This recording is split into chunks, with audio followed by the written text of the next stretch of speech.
Tonight we are playing The Fall of Rome, designed by John Young in 1973. This is the world's first board game specifically designed for solo play in 1973. So this is one of the giants in the history of solo board gaming, which today is of course as common as any other kind of board gaming almost. But at the time, this was not at all common. It was common among wargamers who would play so-called multi-handed solitaire, where they would alternate taking turns for the different sides in a conflict in a game. But to have a formalized opponent that worked like an AI algorithm, that had not been seen before in the modern hobby board wargames. So The Fall of Rome is a pioneering game, and I am so excited to be trying this beast out. And it is a bit of a beast.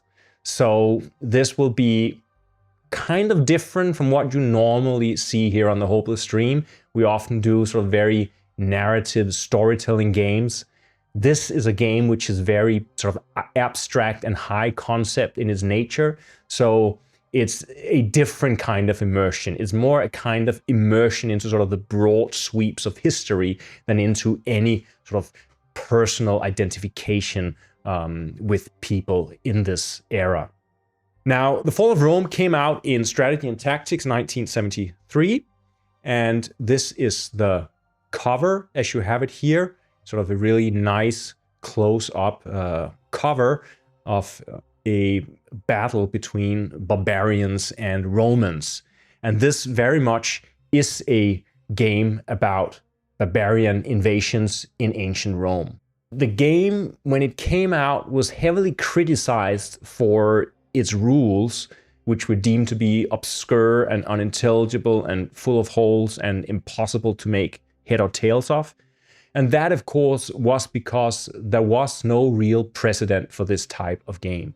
There was no precedent for how to write rules for a solitaire war game.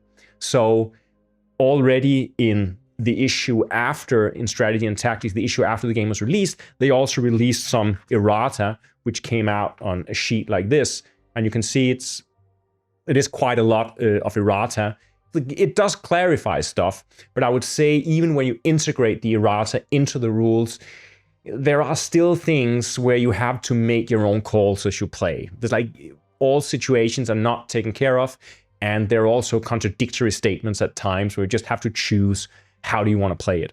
But this, of course, also speaks to the fact that this game is a simulation game.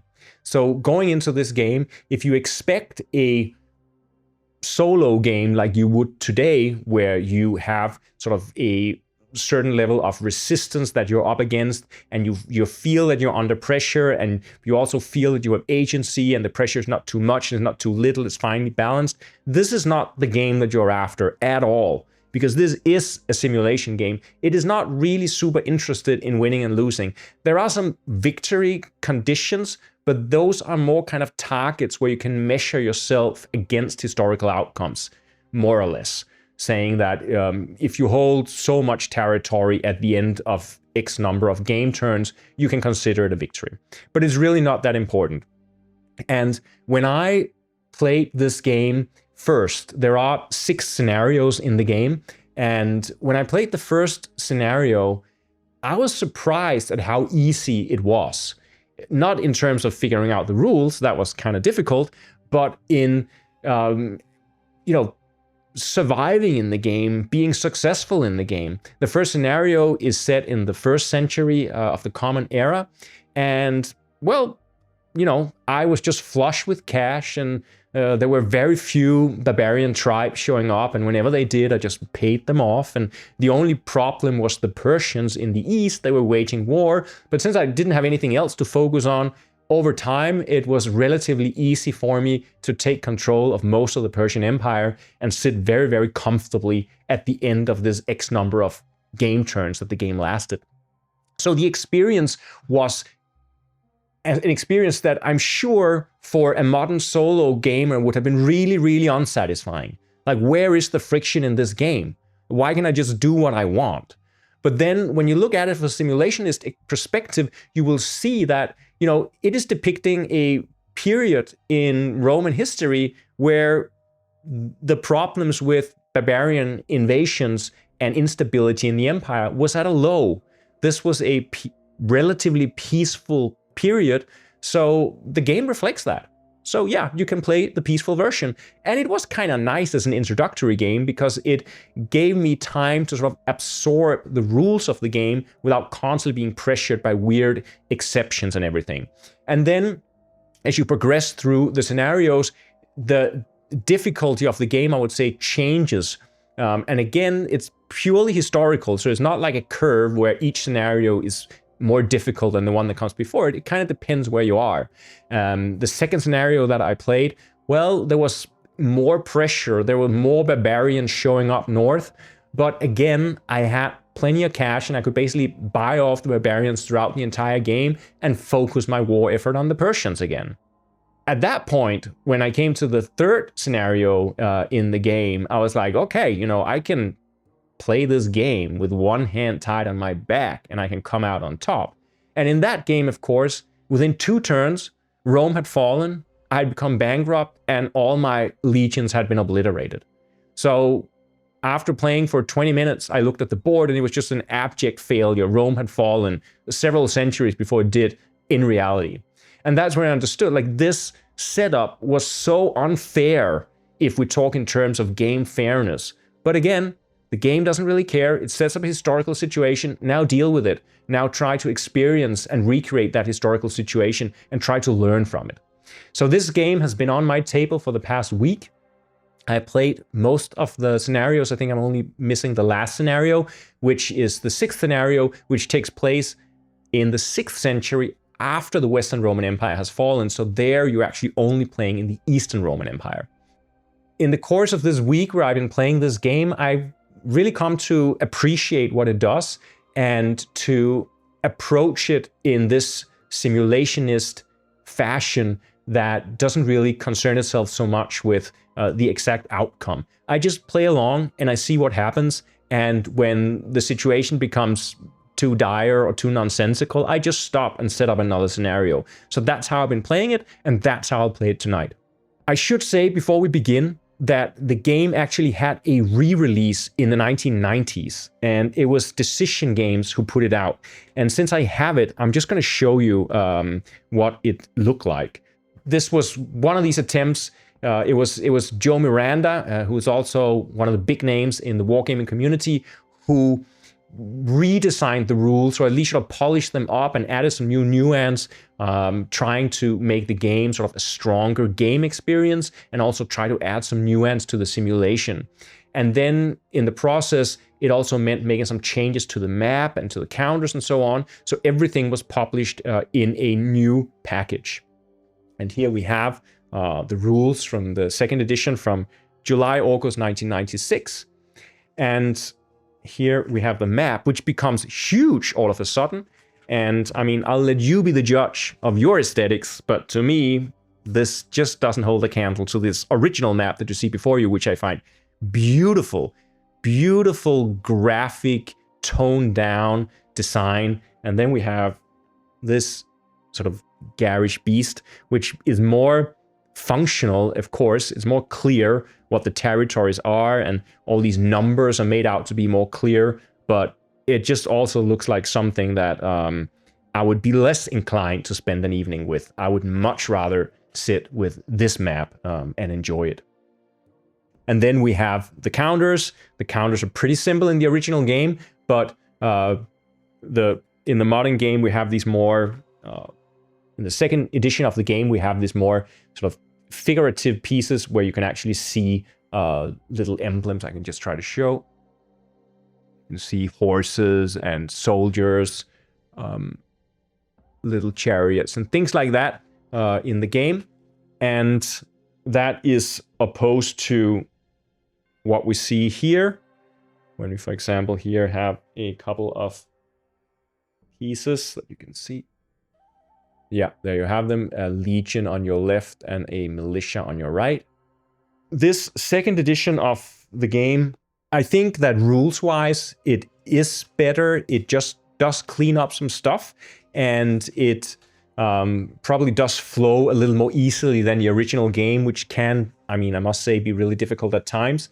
But of course, here on the Hopeless stream, we're gonna stream the real deal, the 1973 version, and we're gonna stream it as is. And I can't tell you how many times playing through this game that I've been wanting to introduce house rules, just, you know, tweak it a little bit, up the tension a little bit, make something a little bit more smooth. But I have refrained from it because I want to give you the experience of how this game plays as if it was 1973. And then, of course, there will be situations in which some viewers who know the game may disagree with how I interpret the rules, but that is really because there are sort of unclarities in the rules where you just have to make a call. And I've made those calls, and some people may not agree with them, and sometimes they may go against what a specific rule says somewhere, but then there's usually another rule to support it or imply it. But we're not going to go into all that. And by the way, I'm not going to explain the rules at all for this game. It would be way too complex.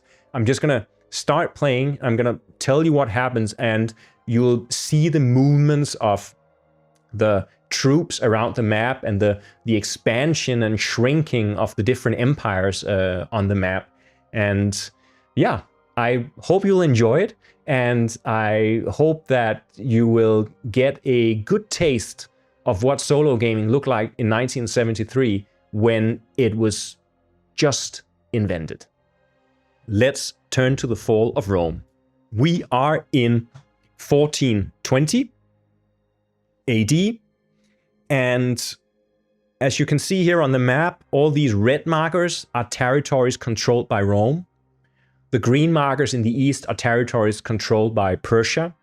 And all these white markers up in the top, they are territories controlled by sort of various barbarian tribes, to use sort of a cover-all terms. And these barbarian tribes are, of course, all these different cultures and peoples and so on. But this is the terminology of the game here. These are the barbarians, and this is a game about barbarian invasions of Rome. So you can see down here, the brown pieces are basically Roman legionnaires or Roman militia, and the yellow pieces are barbarians or Persians over here. So you can see we actually have some incursions. We have Germans, Germanic tribes who have come into Gaul and are trying to take control of Gaul. We have Scythians who have come across the Black Sea and are trying to take control of Asia. And we even have some Taurican raiders who have made it all the way down to Cyprus and is about to try to take over Cyprus. So it is a precarious situation for the Roman Empire. And what I'll be trying to do here, because I don't know how to really play this game well. Also, there is a lot of randomness, so you have to roll with the punches. But just to give you an overall idea of what I will be trying to do, because I think that maybe the soundest strategy for me is to try for as long as possible to keep my possessions in the east. Because just Asia and Syria together, they give me just as much tax revenue as the entire Rome does, or Italy does. So I feel that the moment we lose Asia and Syria, we also lose a significant amount of our tax revenue. And our tax revenue is important because that is what we use to buy off these invading tribes. And we can buy them off only for so long. We also have to let some trickle through because they're just going to amass more and more tribes. And at one point, we can't pay them off and they're just going to come all at once. That doesn't work. But we really need steady cash to pay off tribes, because otherwise we're going to get run over way too fast. So that's going to be my priority. Try to hold on to Asia. It's not going to be easy because the Persians have a badass army right there. Their single army there is almost as big as all my legions put together. And by the way, I cannot really build these big armies, or I can, but because we're in really unstable times, this is the early 5th century, Rome is basically falling apart. Within 50 years, the whole empire, Western Empire, will be dissolved. So this is the end times. This is literally the fall of Rome. And if I amass too many legions in the same region, well, there's a big chance that they're going to decide that they're going to rebel against Rome and either set up their own independent state or just march on Rome and take it over. And we don't want that to happen because it's a headache. But again, this is a game that doesn't really have a win-lose state. You can always just wait it out. And for all I know, you can just have a few legions running around down in Africa, surviving, waiting for better times, and then the empire can grow again. So it's kind of an ebb and flow game more than a trying to find some kind of sudden death victory condition. So as I said, I'm not going to be explaining rules, but I'm going to go through a procedure that each turn follows a certain procedure. And I'm just going to talk you through what I'm doing without going into the nitty-gritties, trying to keep it high concept instead of annoying you with details. If sometimes you hear me like mumbling numbers and stuff, it's just because I'm calculating. There's a lot of calculation in this game, but yeah, that's the nature of the beast. So all right, 420 AD, this is the situation. We are, I guess, in a sense, the emperor of Rome, and we're going to try to see if we can keep this empire together. So first, we're going to check to see if there's any internal revolutions, and of course, there are internal revolutions. And let's see where they are. Well, there is a revolution in Asia, which is, yeah, I mean, it's never good news, but this may be particularly bad news. Let's see where this revolution is. It is over, it's up here. So some of the militia, which is, oh, that was the wrong piece. Some of the militia, which is usually loyal to the Romans, have just decided to take over some town in Asia and starting a revolution. Okay. Are there more revolts? Oh my goodness. Armenia, no. Mesopotamia, no. Oh, Syria. Oh, this is a bad start. We have a major revolution in Syria already. So you will, by the way, see me groaning and suffer a lot today. This is not going to go well. I can tell you that already. But we'll have to try to enjoy the fall as we see it here in slow motion on the tabletop. So we have a revolt down here in Syria and also down in Africa. And the problem with revolts really is that they are themselves not so difficult to beat down, but the problem is you need to get legions there, and as long as you haven't beaten them down, you're getting no tax revenue from that entire area. So right now, no tax revenue from Africa, from Syria, from Asia. Yeah, it's a mess. Then we have the movement of the non-Roman forces, and here we're going to start with the Germans. So we have 12 Germans up here, and they're going to try to take control of Gaul. So they are just going to march on the smallest group of Roman legionnaires. And for some reason, do I have... Yeah, there are 3 in each, so they'll go for one of them. They'll go up here, the die says. So they'll move up there to try to clean out the Roman legions in Eastern Gaul. The Scythians down here, they are going to try to do the same, but let's see where they are headed. They are going up here. I guess they sense there is a revolution up north, and they might be able to take advantage of it. However, as they move in, they'll have to fight the revolution, which is good news for us. So the Scythian, they are now fighting the revolution, and they manage actually to completely kill off the entire revolution. So that was a very short-lived revolt. It didn't really get started before it was beaten down, but now we will have in a minute to face the wrath of the Scythians. I don't know if we can hold up against them, but we will try. Then we have the Tauricans. Well, they're in Cyprus, so they are just waiting to try to fight off the Roman legions in Cyprus. And then we have the Persians. They already control Persia and Mesopotamia, so they are now hungry to get to Armenia. So what will happen here is that the entire Persian army will move up into Armenia, where there'll be a natural defense, which sets up 4 militias. And we'll just put them up like this. So, and they'll immediately attack them. There's a strength of 18 towards a strength of 4. So that results in half exchange. So that means they kill off the Armenian militia. And they also they do lose a couple of their own soldiers. And now when the Persians, they lose soldiers, we place them 5 spaces away from the current game turn. And then when we get up to that game turn, then they can be brought back into the game if the Persians have enough funds to do that. By the way, as you can see in game turn number 5, it says Hun, which is a terrible thing because it means that that is the time when the Huns are invading. And the Huns is that entire stack which stands there. And as I just said, that the Persians right now have the biggest army on the map, consisting of 18 army units. The Huns, when they come, they have, hold on and wait for it, 150 army units, 150 strength points. So, you know, it's almost 10 times the Persian army, and it's going to be brutal when they come. But we'll get to that when we get to that. Okay, so those were the Persians. Oh, we do actually have to roll to see if they move at all. Sometimes these barbarian tribes decide not to move for some reason. Well, the Germans move, and the Scythians actually decide not to move, which is great news for us. They're stuck down here. Okay, perfect. Okay, well, that changes the situation a bit. It buys us some time. We'll be happy for that.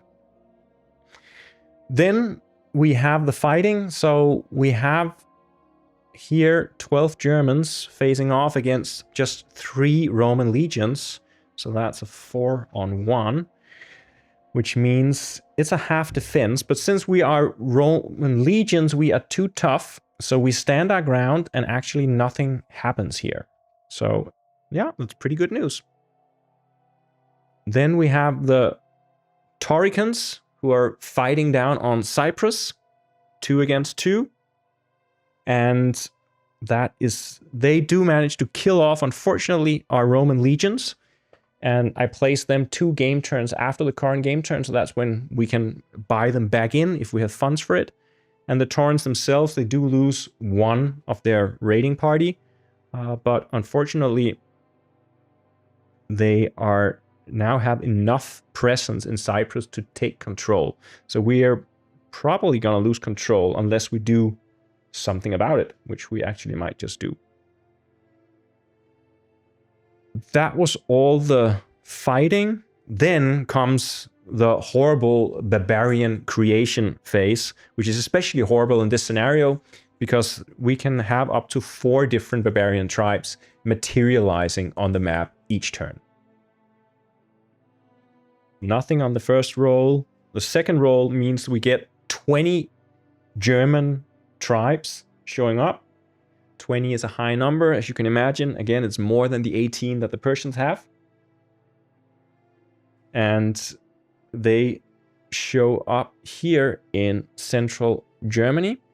So that is something that we'll have to decide whether we want to try to buy them off or just let them come. And barbarians tend to suffer a lot of attrition. They're not so stable once they're out of their homeland. That's the only good thing we can rely on. But if they're big enough in numbers, even with attrition, it takes a while for them to completely disappear. Okay, so that was the second roll. The third roll is nothing.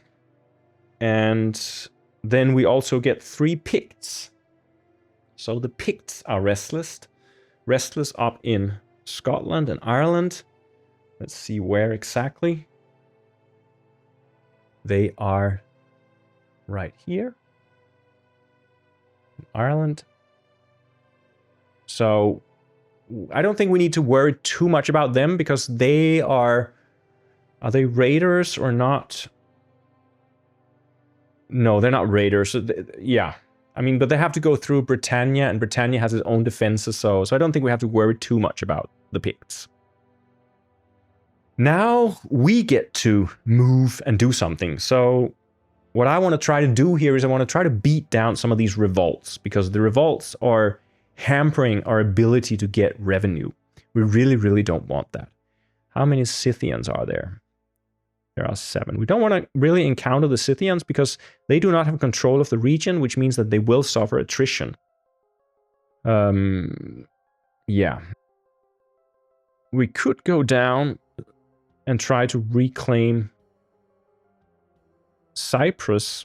I think that would be a good idea now that we have enough. But we also have like a large revolt in Syria. And this is going to be a really spicy thing because the only way to deal with this revolt is to send in an army that's at least as big as the revolting army. And the revolting army is at 4 strength points. And so we need to send 4 strength points in there. But what that means is that we're going to have a 4 strength point army which will be vulnerable to internal rebellion against Rome. So, but we are going to try it because we want to try to keep our finances flowing from Syria. So we have 2 here. We're going to send 2 more in from over here. I think that should be doable, right? Oh no, it's not. We only have 5 movement points. So we cannot even reach. We cannot even reach the revolt. So what are we going to do? Then we have to prep. I'm going to send. But the Persians are also going to come down in a minute. Ugh. This is going to get nasty. I'm just saying. We're going to send 1 up here. And then we're going to sneak one of these legionnaires down this way. Are we going to keep the legionnaire here? Ugh, this is tough. I guess we can send them into the revolting area without the revolting area actually beating back on us. Can we? No, probably not. Not if we are too few. Oh, I'm groaning here. This is bad. This is really bad. Perhaps we need to just wait for... Perhaps we need to just wait for the Persians to take out the revolt. That may mean we lose control, though. Ugh. And the revolt is going to grow. Yeah, okay. I think we're just going to abandon ship and let the Persians take out the revolt. And then in the meantime, we're going to go out and at least take back Cyprus. And we're going to wait up here. And these Germans, they're also going to suffer attrition. We cannot really fight back, so we're just going to have to wait. And these Germans up here, I hope we'll have enough funds to buy them off so they don't invade just yet. And the Picts I'm not so worried about. It would be nice to try to beat down the revolt here. Can we do that? 1, 4, 5. We can get there, which at least will stop it from growing. So we're going to do that. 1, 4, 5. Now we have an equal number of legions in the same region as the revolt. So the revolt is 2 strength, and we set 2 strength into the same region, which means that at least the numbers joining the revolt will not increase. So we're keeping new people from joining the revolt. We're not doing that over here, but it's okay because I think the Persians are going to need to take care of that. Perhaps we should even completely leave the region, actually. Yeah, I think that's probably the way to do it. Yeah, let's try to completely just abandon the region here. Okay, I don't know if this is a good tactic, but Rome is falling, so what can you do? So that's one revolt, that's another revolt, which we cannot fix right now. These are kind of in a waiting position, but that's okay, waiting for the Scythians to suffer attrition. These Germans, they're going to march on Italy if we let them go. We could do that, and they would suffer attrition. But yeah, let's see how much cash we got. So we are not going to conduct... we are going to conduct combat, out on Cyprus. We are going to take on the Taurican raiders. And we have a 3-on-1, which means with our poor legions apparently that it's just a stalemate. So they're holed up somewhere on the island, we can't get to them, and there is no decisive victory. Then we check for Legion Rebellion, which only happens if we have 4 or more legions in the same region, which we don't. And then we check for control, and what happens now, unfortunately, is that this revolt grows in size. It's now at 4, it grows to 8.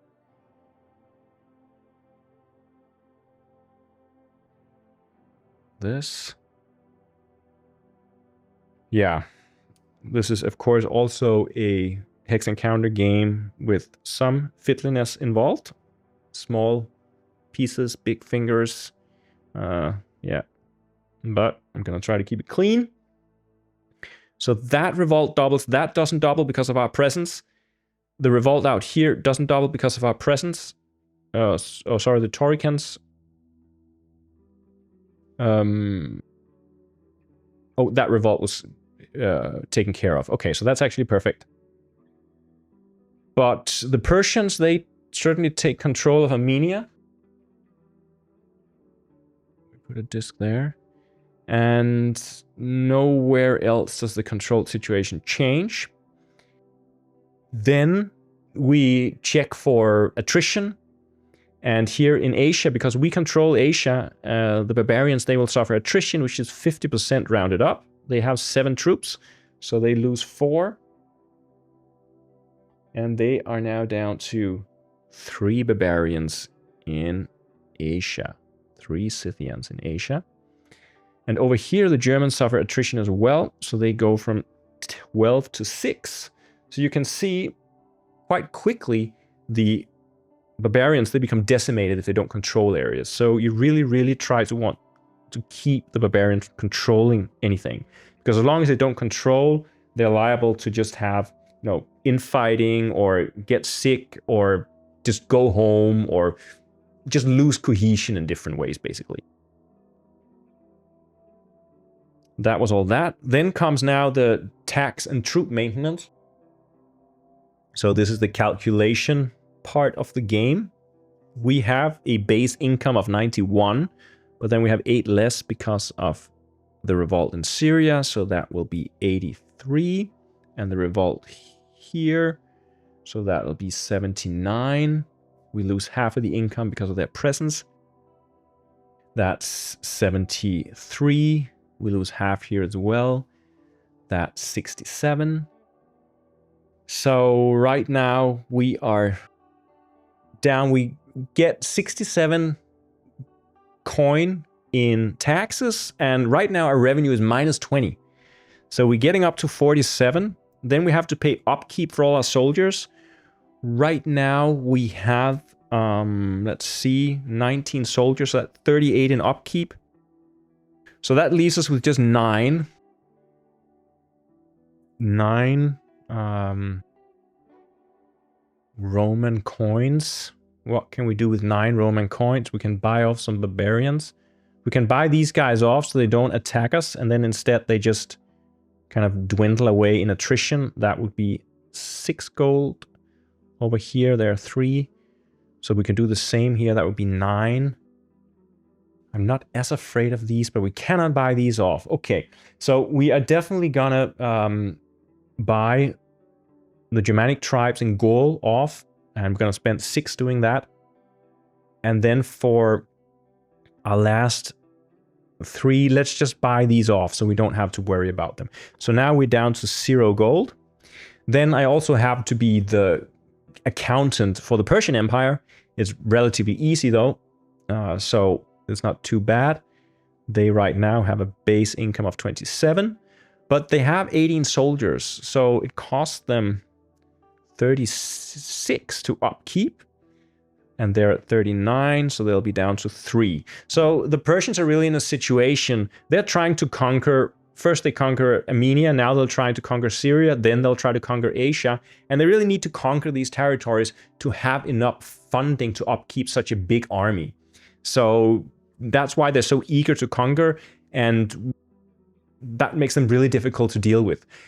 I'm hoping right now that this revolt in Syria will be able to deal some damage to the Persian army, make them an easier target for us. So maybe we lose Syria, but perhaps we can hold on to Asia, at least for a bit.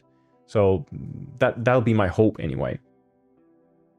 So having done all that, we move the turn marker into turn 2. And this scenario, if it runs the full length, it'll run for 12 turns. I don't know that we'll be playing for 12 turns, but that's sort of kind of the artificial cutoff point. And then you have to have like a certain number of points, which equal the number of revenue points that you get each turn to win. Right now, our revenue this turn was, I think, 67, right? Yeah, 67. And if you want to follow along at home, I can say that at the end of turn 12, we are supposed to have 60. And we're already down to 67. So you can see it's going to be tough. Anyway, that's one full game turn of the Fall of Rome. And I think we managed without any major rules hiccups. And as you can see, as I said before, this is very different from what we usually stream. So I cannot really go in and give you those detailed stories that I usually do. So, but I hope that you will allow me to just play on the game and rather enjoy the simulation, or if not enjoying, then learning something about both war games, but also solo war games, and how simulation is more important than winning and losing, and how you can imagine someone like me sitting at home at night with a cup of tea, looking at this board and pushing these little counters around and imagining, you know, the ebbs and wanes of the Roman Empire in the 5th century. And I should also say, perhaps before we go on, that this game doesn't come without context, and it's actually very important that it doesn't come without context, because within the magazine, there are numerous pages describing the rise and fall of the Roman Empire, going through all the emperors, all the different battles, the causes of the fall of Rome, all these things.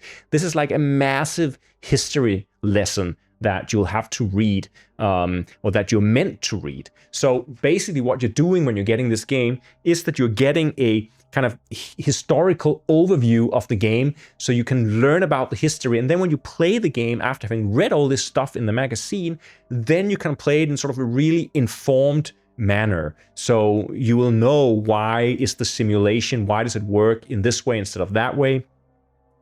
What are the choices, and do you agree or disagree with those choices? And if you disagree, you can start creating little house rules that you feel better represent the historical situation at the time. So this is very much a game that is meant for historical immersion. And that is the kind of immersion that we're having here tonight on the Hopeless stream. But let's add it. Turn 2. Are there any internal revolutions? And I can tell you, in the 5th century, there's almost always internal revolutions happening. And again, this turn, there indeed is. It's some different kind of revolutions. So is there anything that concerns? There's another small revolution that springs up in Asia. Again, it's just one unit, and it comes right where the Scythians are. But since we paid the Scythians off, I don't know. Nothing much may happen. And then let's see if there are other revolutions.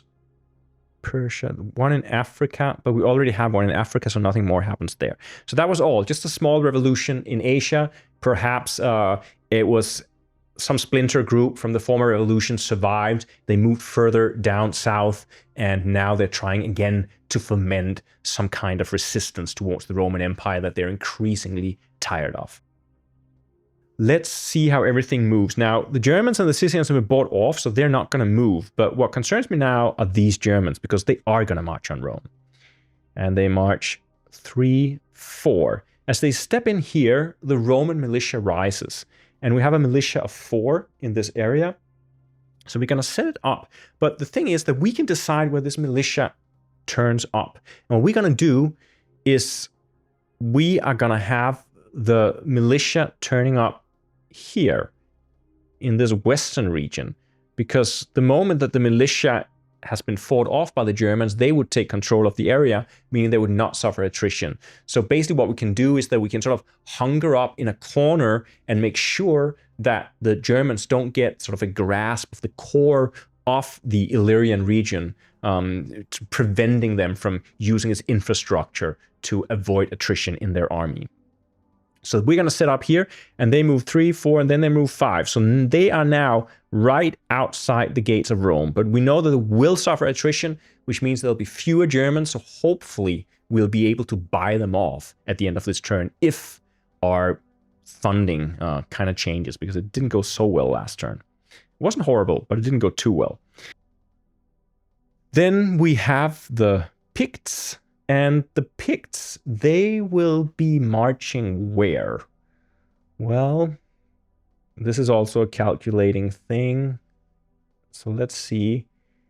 6, 3, 3.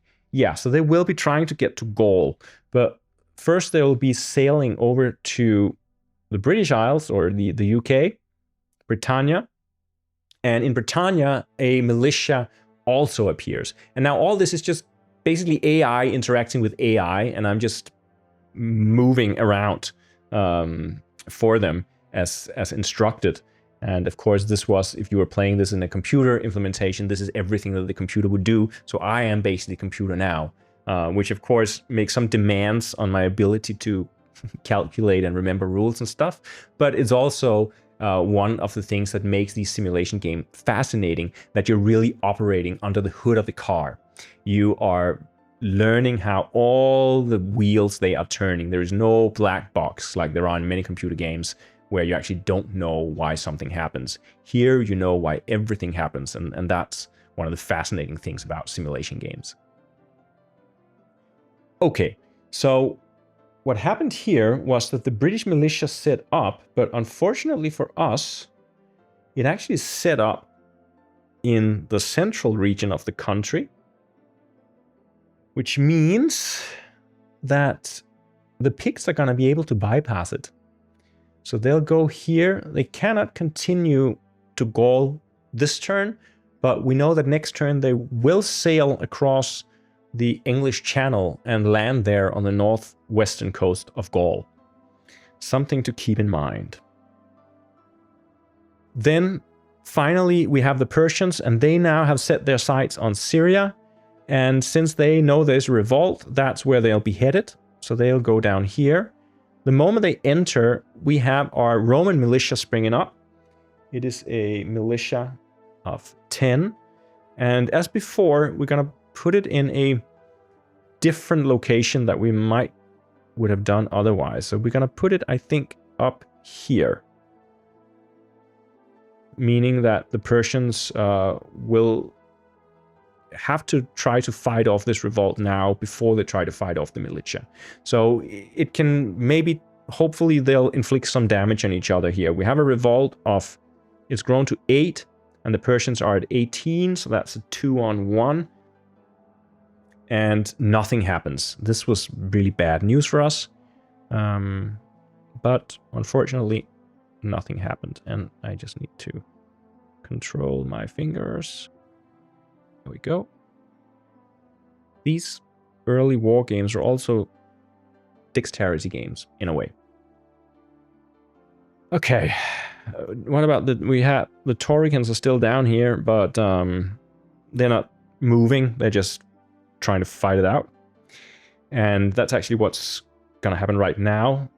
First the Germans fighting, but they're not fighting because we bought them off. Then the Scythians fighting, but they're not fighting because we bought them off.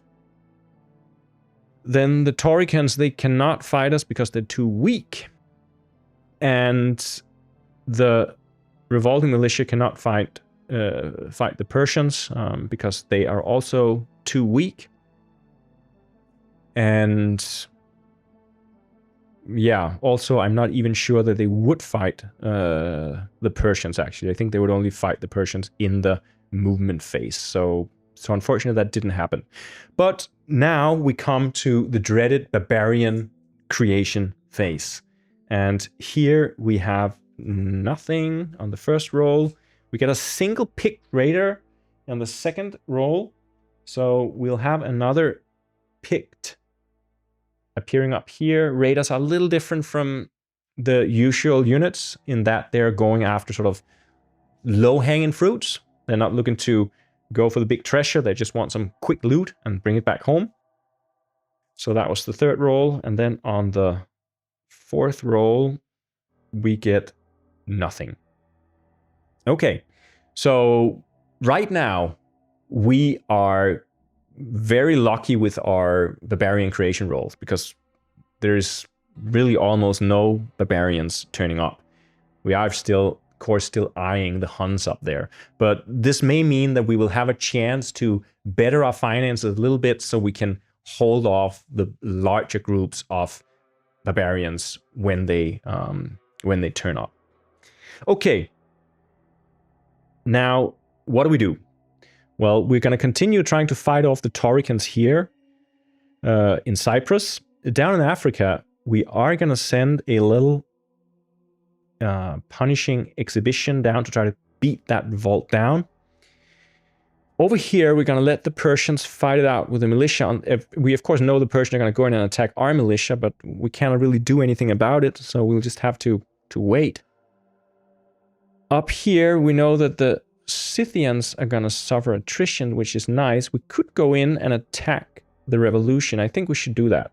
We're going to go in and try to beat down that Asian revolution because it is really costing us money that we cannot collect taxes from Asia as long as we have that revolt going on there. What else do we need to do? The Persians are down, or the Germans are down to 6 in strength. I do not dare put together a big army to beat them down. So I think we'll just have to, have to buy them off again or do something else. Same here. We cannot really afford to fight them. How many picks are we going to get down? We're going to get 3 picks down. Yeah. Yeah. I'm not sure. I mean, they're going to attack us anyway, so I think we might as well just... We might try to force them into the area where the Germans are. Yeah, we'll do that. We'll move down here, which I think, as the Picts will go the shortest route, yeah, they'll be forced into this area. So they'll be forced to battle with the Germans if they're still there. I think that's a viable strategy. Then let's go to the battle section. So down here in Africa, we're trying to beat down this revolt. It's 2 against 2, so it's an equal battle. We do manage to kill off one of the revolting militias, so they're down to 1. So yeah, that's a start. There's still a revolution. Still no tax money coming in, but it's something. We're not going to fight the Germans. We are going to try to beat down this revolt. Here we have a 3-on-1, so we should have some chance of killing it off. And with a 4, we actually do. And we only use 1 legion ourselves, which will be able to come in again in turn 4. So yeah, that was actually really great that we got rid of that revolt. Then the Tauricans, we'd also like to really just throw them out of the island. We are 3 against 1. It's a 3, half defender. Yeah, that's enough. So the Tauricans are also kicked off Cyprus. And I mean, Cyprus is not hugely important monetarily, but it is an important gateway between Asia and Egypt, for example. So we like to keep control of Cyprus. Here we are facing a situation where unless we move in with, let's see, 6 Romans, we are going to lose control of Syria. We need Romans matching 1/3 of that Persian army. So let's fight for Syria. Let's try to do it. Gonna move 3 Romans in here, 3 Romans up here. It may be suicide for these 3 legions because they will be attacked by Persians in a minute. But hopefully together with the militia, we can stay them. That's really all we can hope for at this point. But it is getting desperate. But part of this is also really me just trying to delay the inevitable, which is the fall of Syria and Asia. I think it'll happen. I'm just trying to get as much tax revenue out of the East before it falls. Because when we don't have that tax revenue, then it's going to be really, really difficult to buy off the barbarians. And already now you can see we have Germans on the doorsteps of Italy, and we don't have any forces down here to protect. So what are we actually going to do about that? We do not want to try to fight these Germans, because if we try to fight them, we have to make a big army, and if it rebels, it's super close to Italy, and we have no defending force down there, so we cannot really do that. What we could do is that we could send some forces in here to kind of stop or slow down the Germans at least a little bit. They're coming in with 10, right? They're coming in with 20. Oh, did we forget to attrition them? Yeah. Oh, they just moved this turn. No, there will be attrition later. So we could move in. Is it worth it? They're going to move in 10, so we'll need 4. Yeah, maybe just wait for them to come in and then move in afterwards next turn. Yeah. Okay. Let's leave it at that. We have kind of enough. Or do we? Yeah, we do have enough to move in and do something about it. But yeah, I'm not convinced at the efficiency of our plans. But let's try to move on. Okay, that was our movement and our combat. So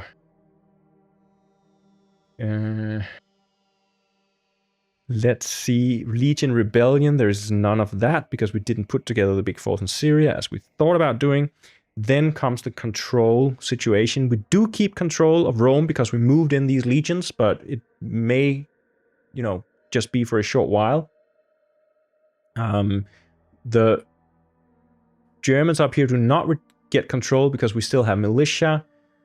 Here we still have more than a third of the German force, so we also keep control there. So we're doing all right. It's kind of... Are we hanging in the balance a little bit up here, aren't we? No, we're okay.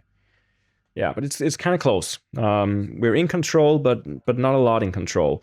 Are there any revolts that are growing? This is a revolt of 8.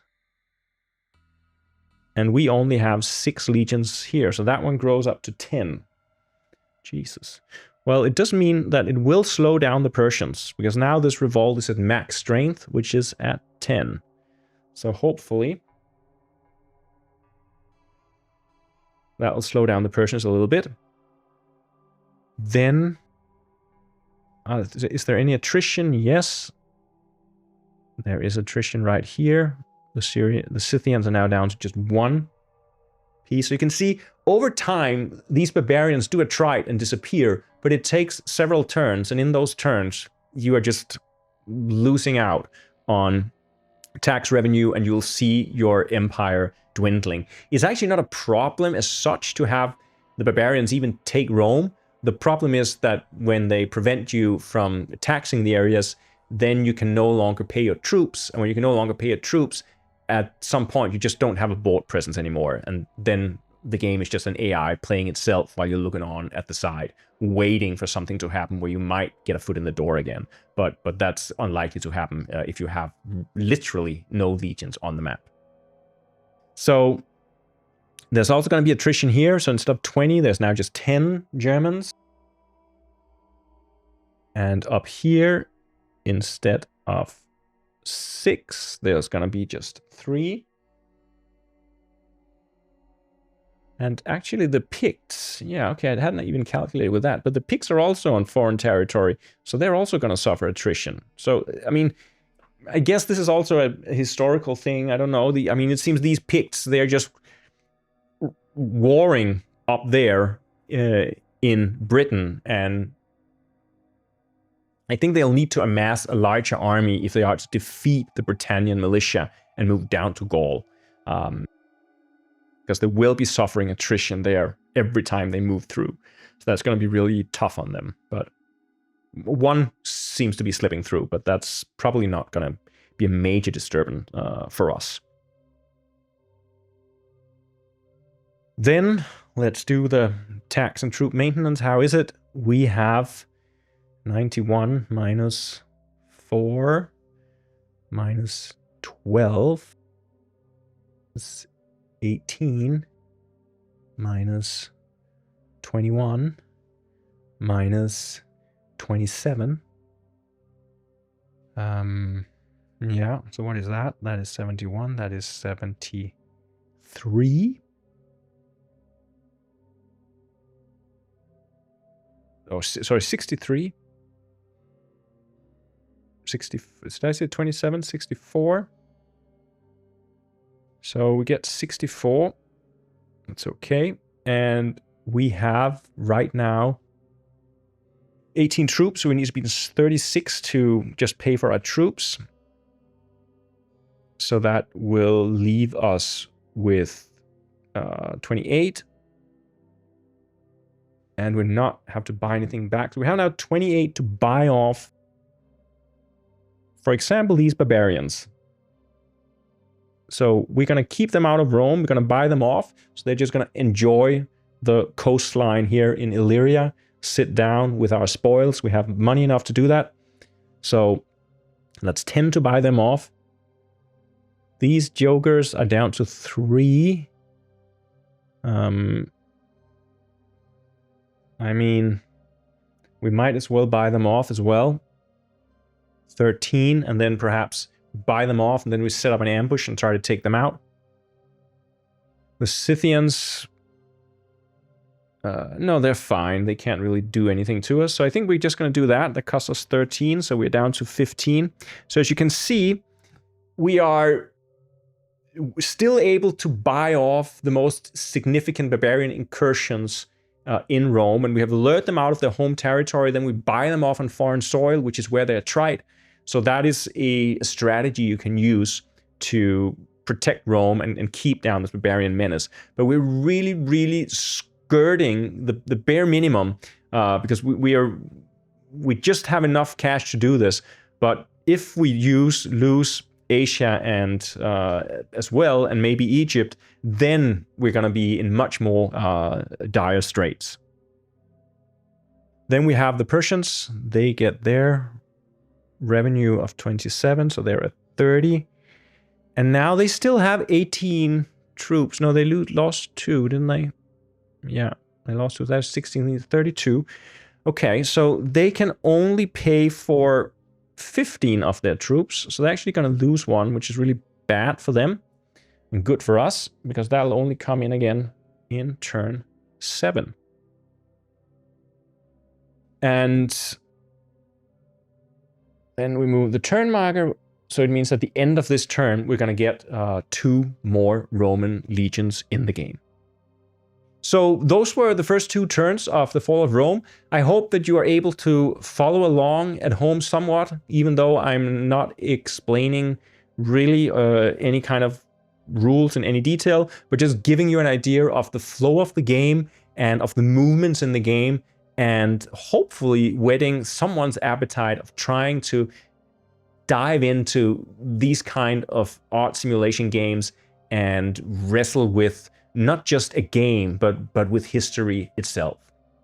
All right, my fellow Romans, the year is 423 CE, and we have Germanic tribes waiting just outside the gates of Rome. So far, we've been bribing them off, and we're hoping that this tactic of ours is going to keep on working. But there are also rumors that the Huns are marching in the distance. But so far, it's just rumors. So let's just close our eyes and party it out until disaster strikes. First, are there any internal rebellions? And of course there is. Let's see. There are... which ones? Oh, wow. Now the Picts are coming in numbers. So, no, sorry. It's an internal rebellion. We don't control the Pictish Isles, so no. So nothing. Britannia, no. Gaul, yeah. Oh, so we do have a revolution in Gaul. It's a bit of an ill-timed revolution. We were just getting rid of the Germans, and now apparently the local, or our militia has been inspired by the Germans to set up a revolution of their own. And it is down here. Oh, wait a sec. It's 3 strong, but we have how many in Gaul?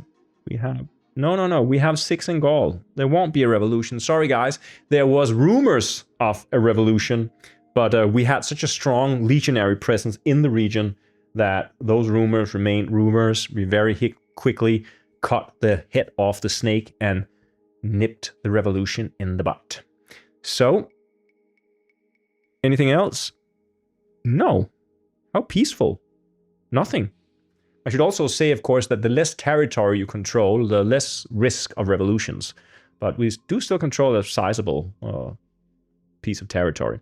I might also say, you can see in some of these regions we have a red circular disc, and in some of them we have a red cube. The difference here is that where we have a red circular disc means that there is an indigenous militia. So whenever a foreign invader comes, this militia rises up and protects the region. So we have kind of a guard stationed there in this bulwark here all along the Mediterranean and down in Egypt. But these other regions where we just have a cube, we don't have a militia there. So for example, if someone marches into Rome, we don't actually have a standing guard in Rome. We'll have to position legions there to defend Rome. So that's what the circles mean. But okay, now we have non-Roman movement. So the Germans are not moving because we bought them off. The Scythians, they're not moving either, but yeah, they're going to die out now. They're just going to die out. They're going to squabble and die out. So we're not afraid of them anymore.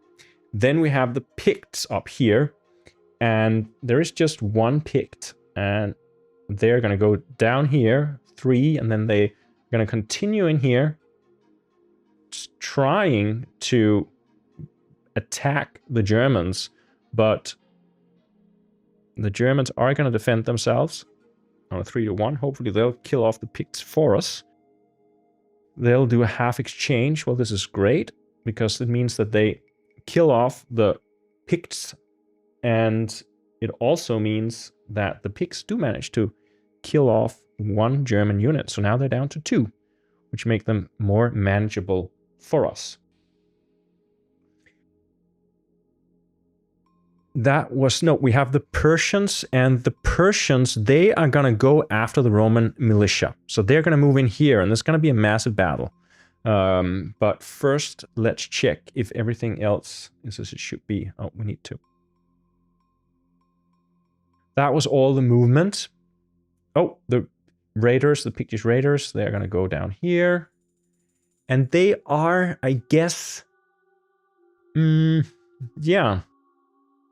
Yeah, the raiders, they just want to raid Britannia, but good luck with that, because they're just 1 raider, and there is a militia here of 6, so that's never going to work.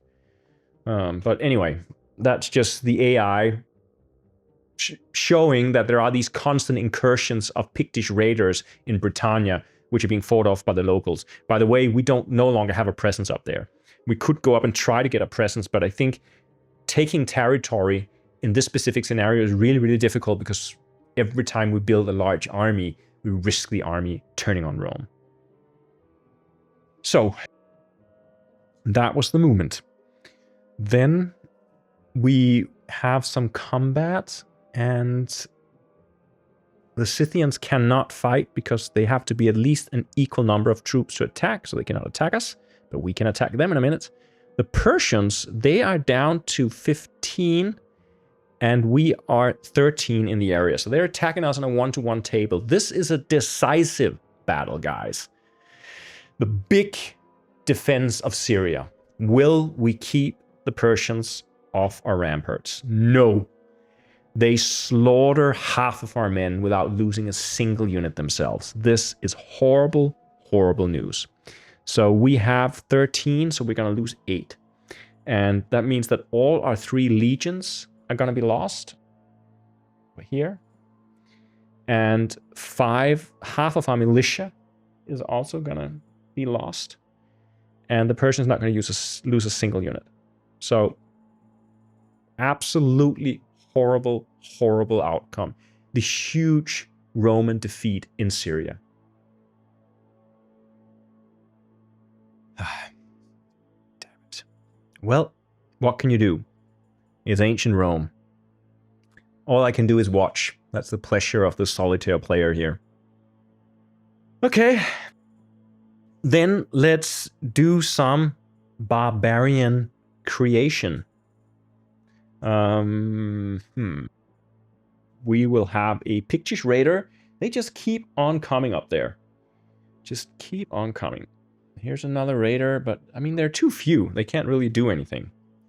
And again, I mean, this is again one of the things with this game, right? That in some scenarios, the setup is in a way that certain actions just become inefficient or even impossible.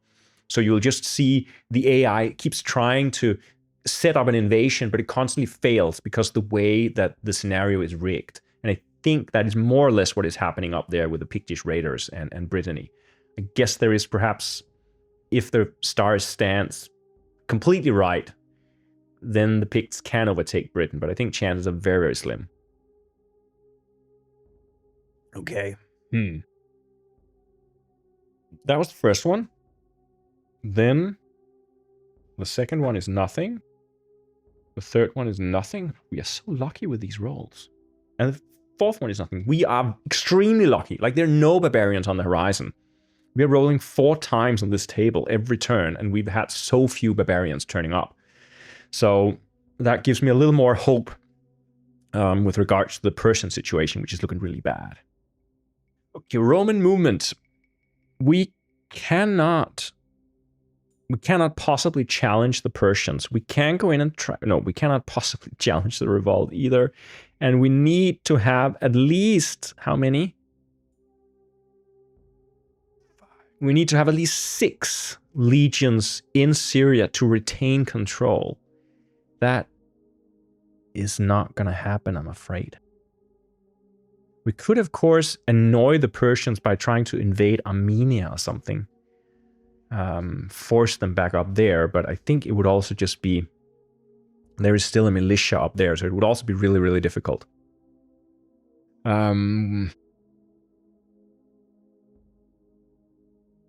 do we do? 1, 4, 5, no. 1. Yeah, perhaps it's time, unfortunately, to just abandon Syria. But it will take a while, though, of course, for the Persians. Oh, I made a mistake. The Roman militia would not have come since there were already a revolt. So, guys, I think what just happened instead was just the Persians moved in, killed off all the Roman legions, and there is no Roman militia left. So right now the Persians will go after the legions and then they'll go after the revolt. So we might as well move out and just let them go after the revolt, save our skin a little bit. So, but let's not, I mean, it may not be a bad idea to try to invade Armenia. I don't know. Maybe it'll buy us some time. But what we'll do now, we'll go down to Egypt, we'll sail up to Cyprus, and then we'll sail back up into Asia. So we'll retain a strong presence in Asia. And we can move those back to Egypt if there should be some kind of revolt fermenting down there. Here, we're again just going to try to beat that revolt down. Up here, these barbarians, they're kind of just dying out. We can try to attack them here. That'll be fine. Here, there's still 10. We don't want to attack them. So we actually do have a surplus of troops right now. Can we make it down here? Not really. So we might start thinking about moving around a little bit. I think we do need also troops in Spain to protect Spain against rebellion. So what's if we move 2 troops down to Spain, and then this one, 1, 2, 3, and it cannot. So it'll just stay here. Okay. Okay. Then we are going to try to beat down that long-lasting revolt. It's been revolt in Africa for 2 years. Now, finally, we're sending more legions down. But can we deal with it here? It's a 2-on-1. It's a half exchange, so we can deal with it. We do manage to beat down the revolt. Unfortunately, we also lose a legion in the process. So we are losing a lot of legions now. The only positive thing about losing legions is you don't have to pay upkeep for them. But that's a kind of losing game.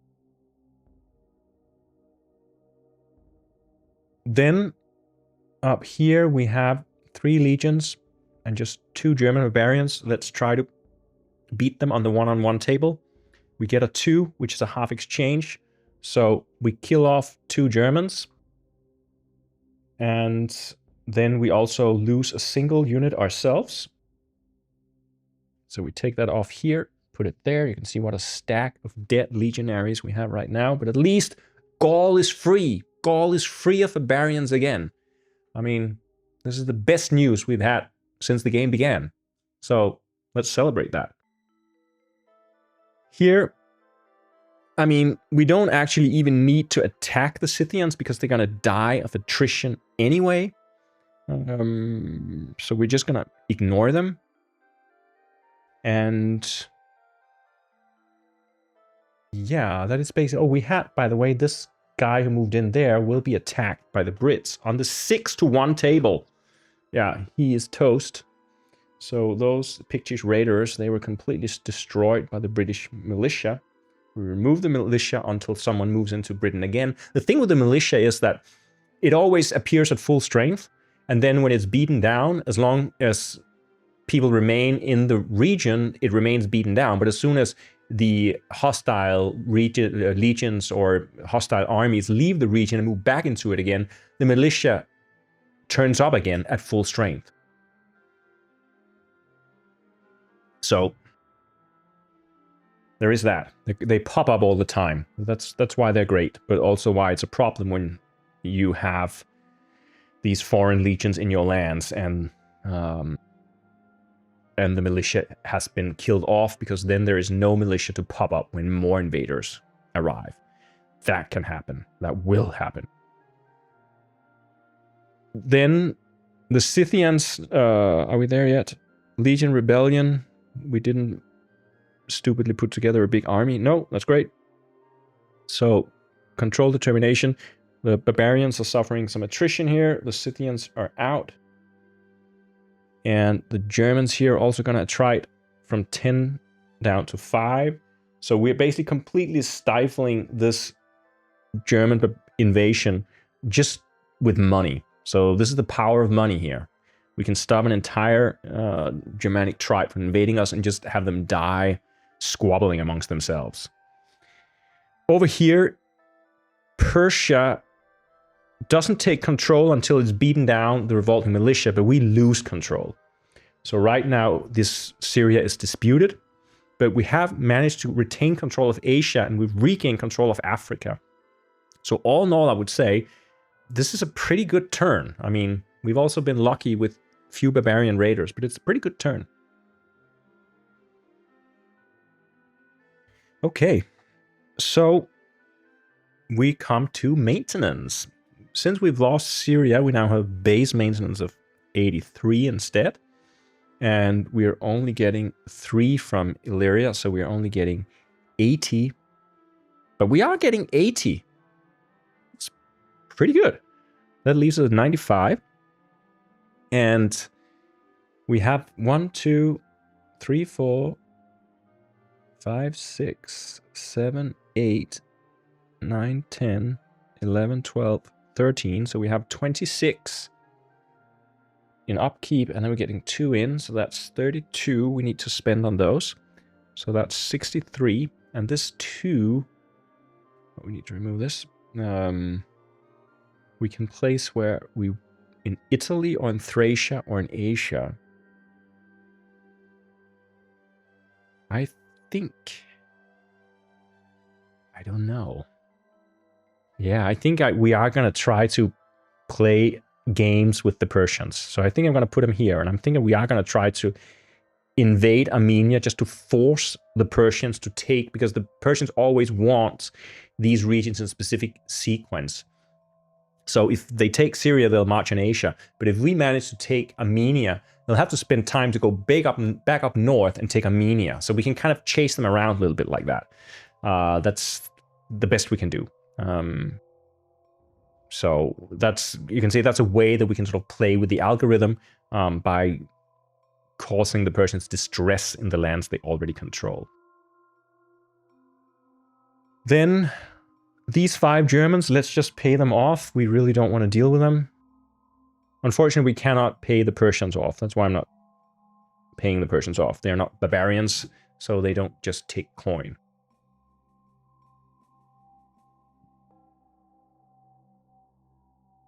And then the Persians, they have their revenue of 27. And they are... Oh, they're 15. Oh, ooh. So there are actually 2 units they cannot pay for. See now what's happening. Because the Persians have been slow at taking these areas, they are actually dwindling. They do not have cash flow to upkeep such a big army. So right now, their army is down to 13. And we get 2 more Persians placed up here in turn 8. So you can see, it takes, when the Persians, they leave the game, it takes a long time for them to come out. And all these Persians, they're not leaving the game because of battle. They're leaving because they cannot pay to upkeep the army. This is great for us. I hadn't actually thought about that. But trying to keep the Persians from getting enough revenue to sustain their armies might be a viable tactics for the Romans. Okay. What then? I think that was everything, so we can just move the turn marker. Now we get into turn 4. So we have a turn now, and then next turn, the Huns are gonna come, and then things are gonna start changing. But we still have a turn of peace and quiet. I mean, internal revolutions. Yes, there are internal revolutions, of course. And this time, what are they? Gaul, yeah, we just freed Gaul. And of course, immediately we have an internal revolution in Gaul. So it's just, you cannot keep these guys happy, right? We just freed them. They were about to be eaten by German barbarians. And we freed them. And yeah. Suddenly they have to revolt and rebel. Well, that's a headache for us. Gaul is an important region. It gives us 12 revenue every turn. So we really need to get rid of that revolt. Let's see. Is there anything else? There's a revolt in Illyria, but they cannot... Oh, yeah. That means that this entire militia turns... Oh, my goodness. Oh, okay. So Illyria revolts badly. 4 militia revolt in Illyria. That's really not good. That's really, really not good. And there are going to be no barbarians who are going to strike that down for us. Because they're not, I think, usually moving through this region. Maybe some, I think rarely they move through this region anyway. But this was horrible. Scythia, Dacia, we don't control. Armenia, well, good we don't control Armenia. We'd had a revolt. Mesopotamia. So there's another big revolt in Egypt.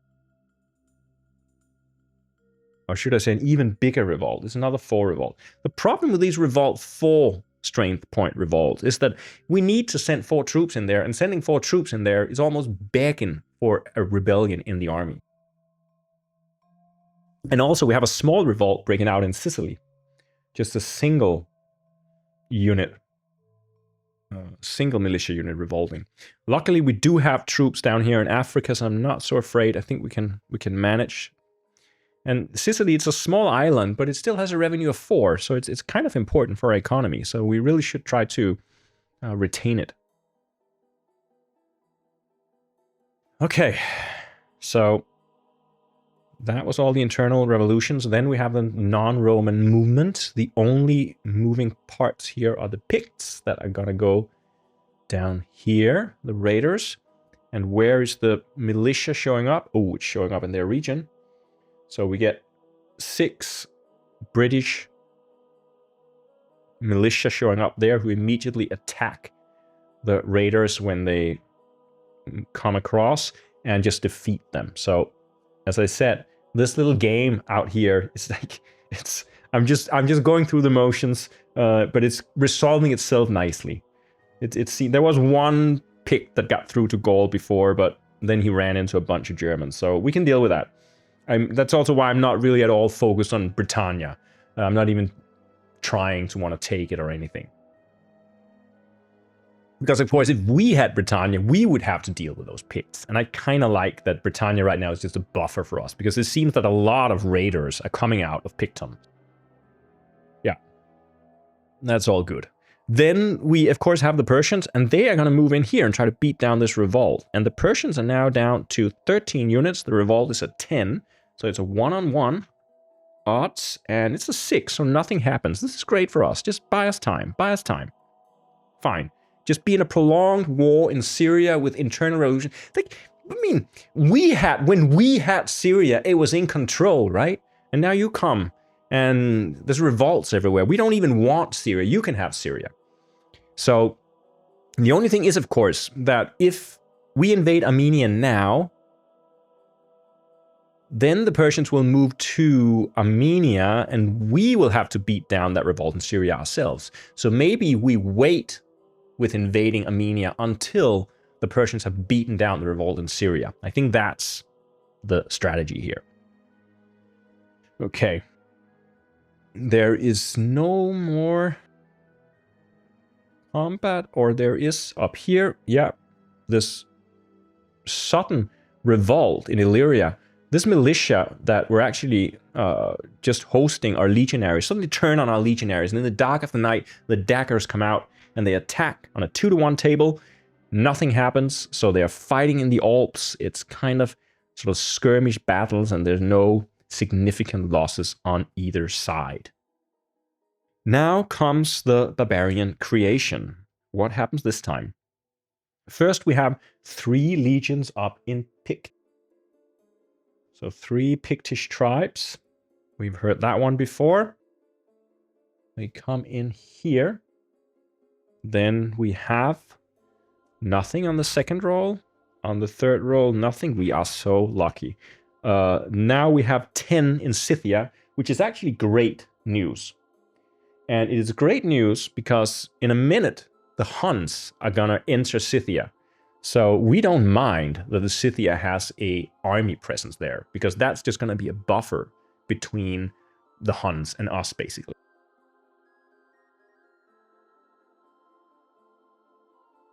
So that was all the barbarians that were created, and now we can move. So this revolt in Sicily, we really need to do something about it. I think I'm going to take these 2 legions and send them to Sicily to beat down that revolt. This revolt in Gaul. See, this is headache. It's a 3. Yeah. Okay, we're going to go down here with 3 and trying to put down that revolt. This revolt is a 4. This is worse. We cannot move out. So do we have to... I have to think here.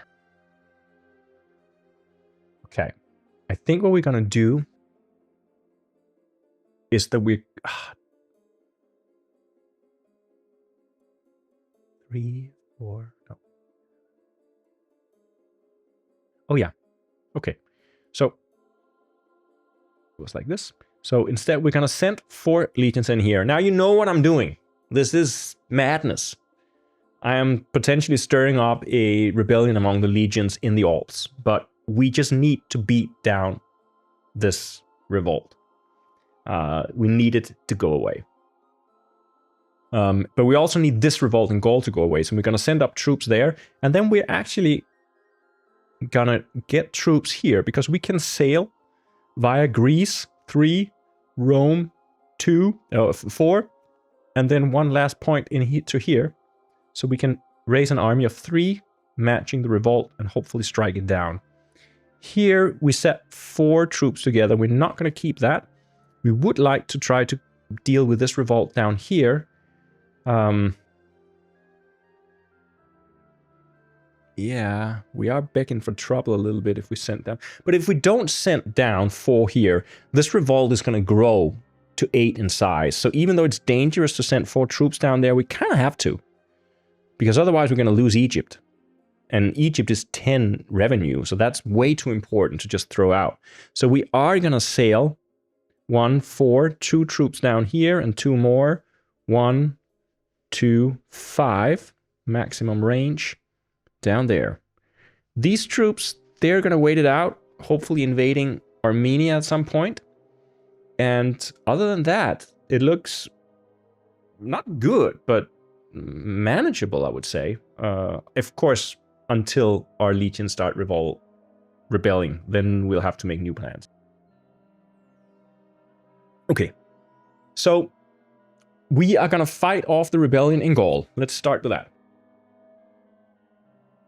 And nothing happens. How about in Sicily? We have a 2-on-1 there, so it's better chances, and we get a 1. So we beat down the revolt in Sicily. Huge success. This is how it's done, boys. There you have it. Up here, this is now supremely important.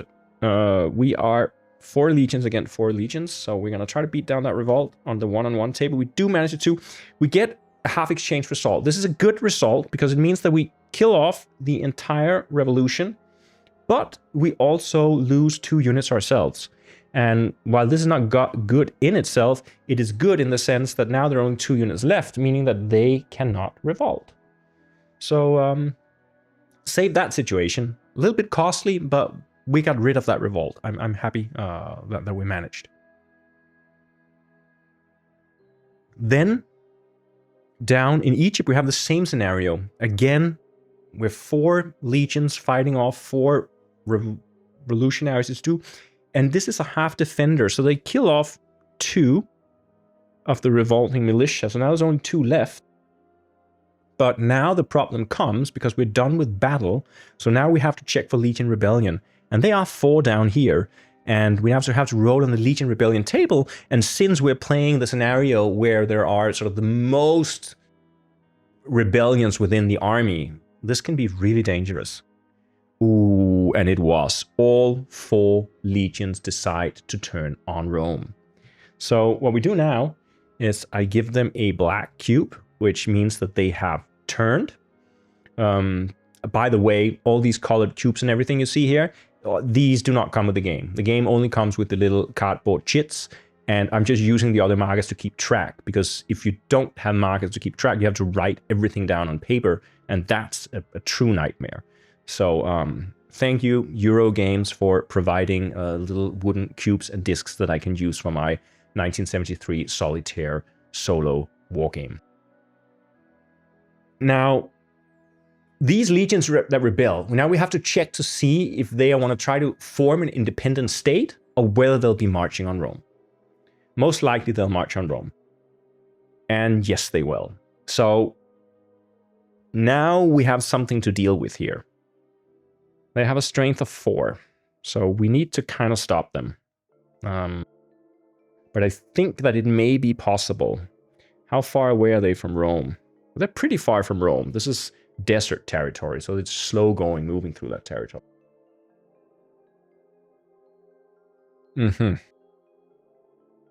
Okay, that was rebellion. Then let's check control. This is still disputed. Here, the revolt doesn't grow. The revolt doesn't grow.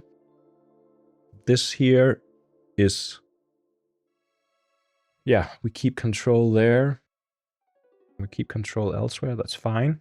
So barbarian attrition happens right here. The Germans are now down to 2. So, you know, they've been camping up there in Illyria for several years now. But they are dwindling in size. Perhaps they're just getting a little bit complacent and not so eager to sack Rome after all. It was a plan several years ago, and the leader who formulated that plan has been killed a long time ago in some kind of internal strife. And yeah, that's all. The Scythian do not suffer attrition because they're in their homeland. They control that region. Then we go into the maintenance phase. We have a base income of 83 minus 10 here. Minus, unfortunately, 12 here. This is bad. So minus 22. minus 25. Yeah, minus 25. Okay. So, but we're still doing pretty okay, I'd say. We get 58. So we are at 118. Is that right?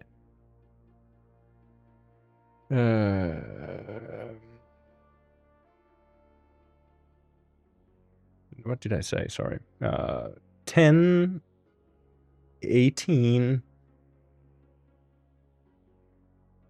10, 22, 25. So 58. 58 on top of this is a 113. 121. Yeah, I'm doing math. Sorry. 121. And 1, 2, 3, 4, 5, 6, 7. See, we don't have to pay the rebelling legionaries. That's great.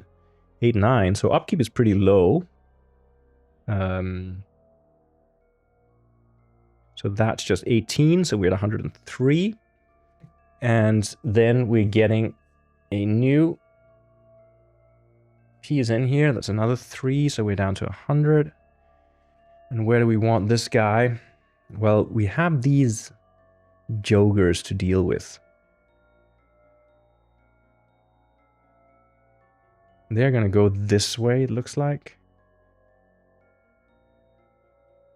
3, 4. So yeah, they're going across Asia. So we have to try to stop them in Asia. So we're going to put our reinforcements in there. And then we have like a lot of money to pay off whoever we want to pay off. But actually, we're not so interested in paying anyone off, which is great because we're saving all that money. Maybe we'll have enough money to pay off the Huns, which would be the scoop, the scoop of the evening. We don't want to pay off the Scythians because the Huns are going to move in and try to take care of them. These Germans here, let's just keep paying them off so we don't have to deal with them and don't want to think about them. They are so cheap. It's just 2 coin and they're paid off. There you have it. Okay, down to 98. I think we're doing pretty well money-wise. And the Persians, how are they doing?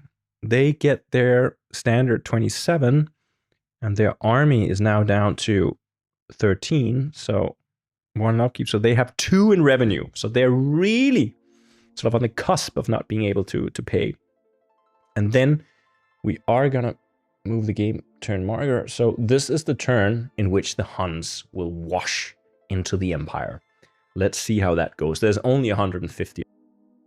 But if they suffer attrition, though, they lose half. So that's 75 gone. But let's see if they can't handle those Scythians.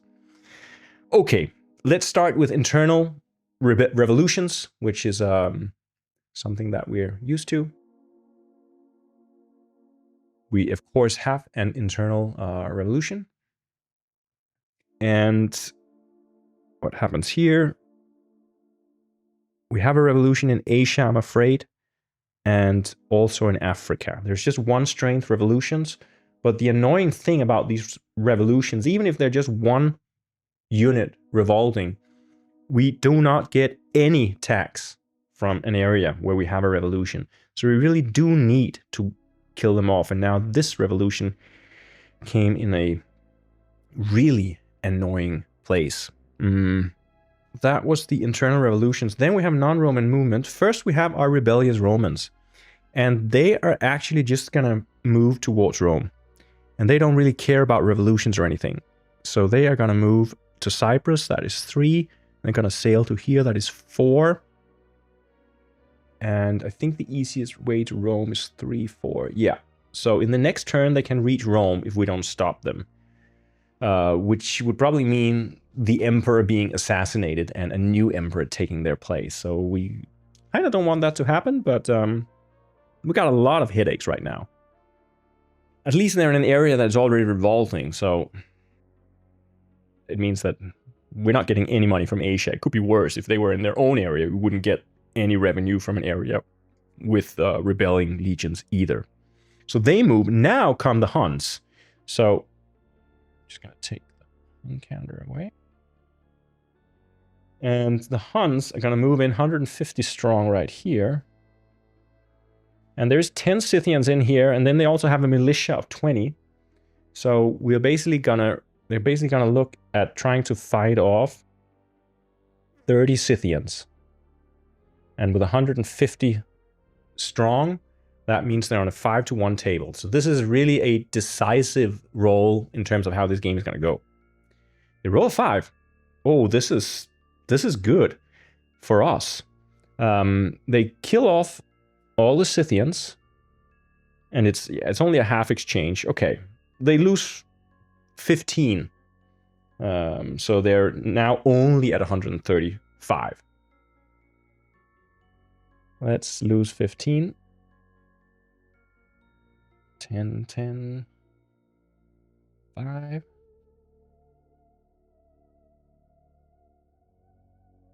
So we got 135 Huns there, which is... that also means that the Huns are going to control Scythia, so they're not going to suffer attrition. So that's another problem. But it'll take them a while to move down through, because they have to fight off all this militia. Oh, there's no militia in Dacia. That's a problem. Okay. Yeah, this is not so good. The Germans, they're just going to sit there. Now, we almost wish that we had like a big bunch of German barbarians sitting right here on the coast, because then they could fight the Huns for us. But they have dwindled down to a size of 2 or something. Yeah, 2. So it's not going to be much help. There are no Scythians on the map. The Picts up here, they are going to do their usual thing. So they're going to go to Brittany. And this time they come 3 strong.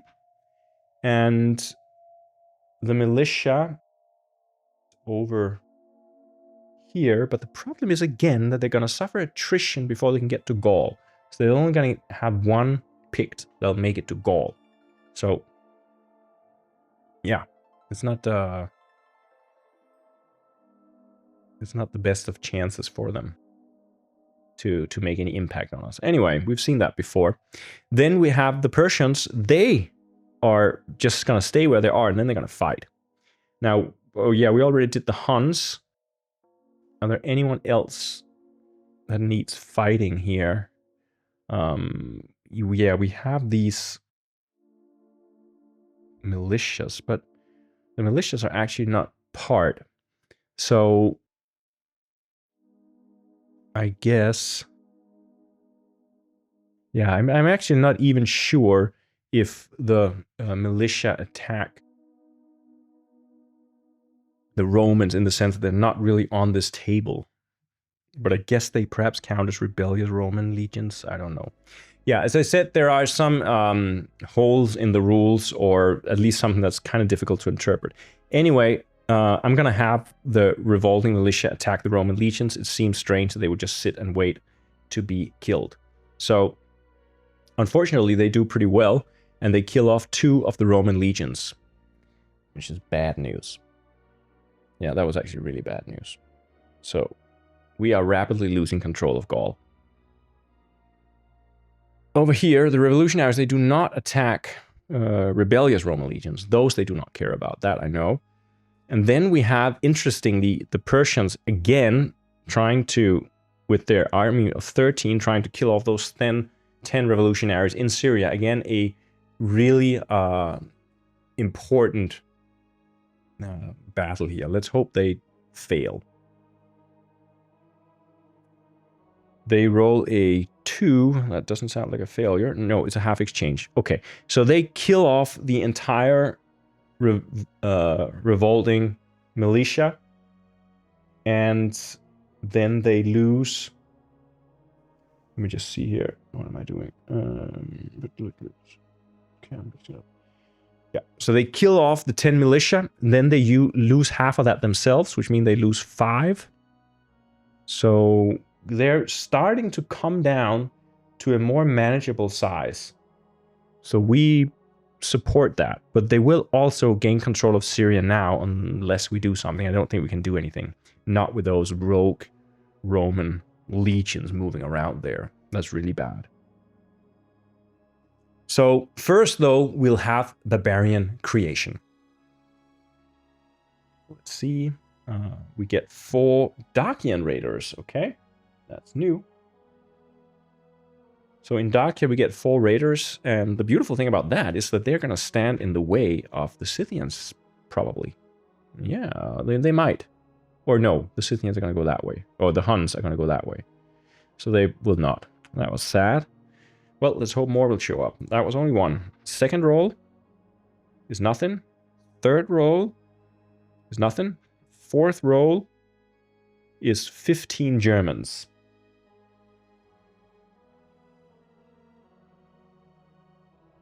So, more Germans showing up. Where are they showing up? They are showing up in...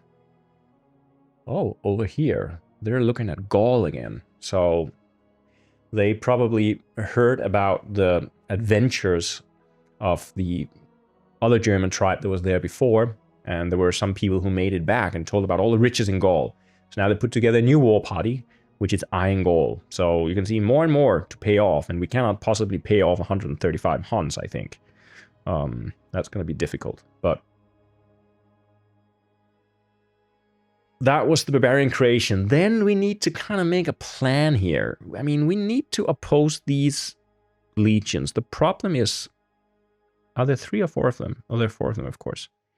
The problem is that we need to confront them with 4.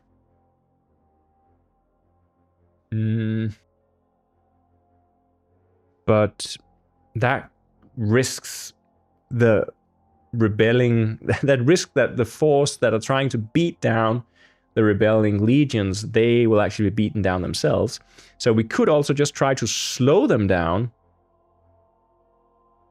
For that, we would need to have just 3 together, and we know that they're going to go through Greece, so we could put 3 Roman legions in Greece and just have them wait a turn, and then hopefully, because I think it's likely that Rome will be sacked by the Huns, so it would be good for us if the rebellion legions were only in Rome when the Huns come. I mean, this could be very expensive for us, though, because not having the income of Italy could be very difficult. And we also have these rebellions to take care of. So, but we certainly don't want to lose Italy right away next turn, just having them walk in on us. We just cannot afford that, I think. So we're going to take these guys from Sicily, 1, 2, sail them to Greece, and then we're going to kind of use the back road here to do 1, 4, 5. So now we have enough to... We're only going to stop them for a turn, but at least we're going to postpone the likely inevitable. Yeah, I'm sorry to say. How big is the revolt in Asia? It's 1, so we're going to set these 2 down, hope that they can do something about the revolution in Asia. It would also be really, really cool if we could do something about the revolt in Egypt, but we're spread very thin, and we also have revolt in Gaul, and we also have revolt in Africa. I mean, we cannot possibly take care of all this at once. We do get a lot of replacements this turn, but I'm afraid that this revolt... Can we do 1, 2, 5? I mean, what's more important here? This revolt, this is going to grow. I'm not sure what's more important, whether to stop this revolt or to stop this revolt from growing. This revolt we can manage, I guess. It's just 1. Yeah, I think we need to do this. We go down to Asia. Oh no, there's a revolt, so we can't move through the area. But we can skirt around them. 1. No, because if you go in here, the militia comes. Ah! Goodness! We can't do anything. We're stranded. Okay, so there is no other way. We just have to go down there and try to stop that revolt from spreading, and we just have to accept that Egypt will now be consumed by revolution. And Africa as well, I guess. I mean, how many do we have here? If we move these out, the Germans are going to take control of Illyria. And this revolt is 3 strong. Oh. Okay, this is a serious headache, guys. Because this is a damned if I do, damned if I don't situation. I simply don't know what to do. I simply don't know what to do.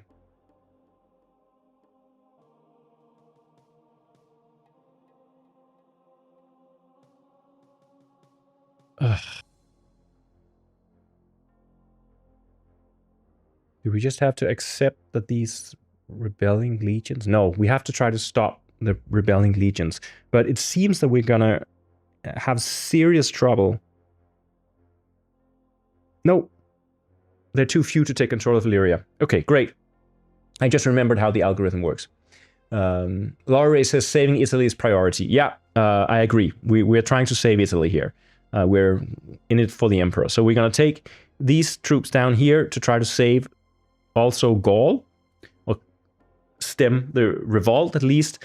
And then we're going to trying to save Italy from itself, but save it from the Huns. That's a kind of a taller order. So, but it'll only be a year or two before the Huns, they get there. A couple of years, I think, I hope. Let's see. Yeah, a couple of years before they should. Okay, so that was the movement. Then we're going to try to attack here. And if nothing happens, which is bad. Come on. How about this revolt in Asia? We are 2-on-1. We should be able to make it. That's a 4. It's an exchange. So we kill off the revolt, but we also take a casualty, which will take 2 years before we can group those together again. And that was that. Is that really all we got? I'm afraid that's all we got. Then we check for Legion Rebellion, no such thing.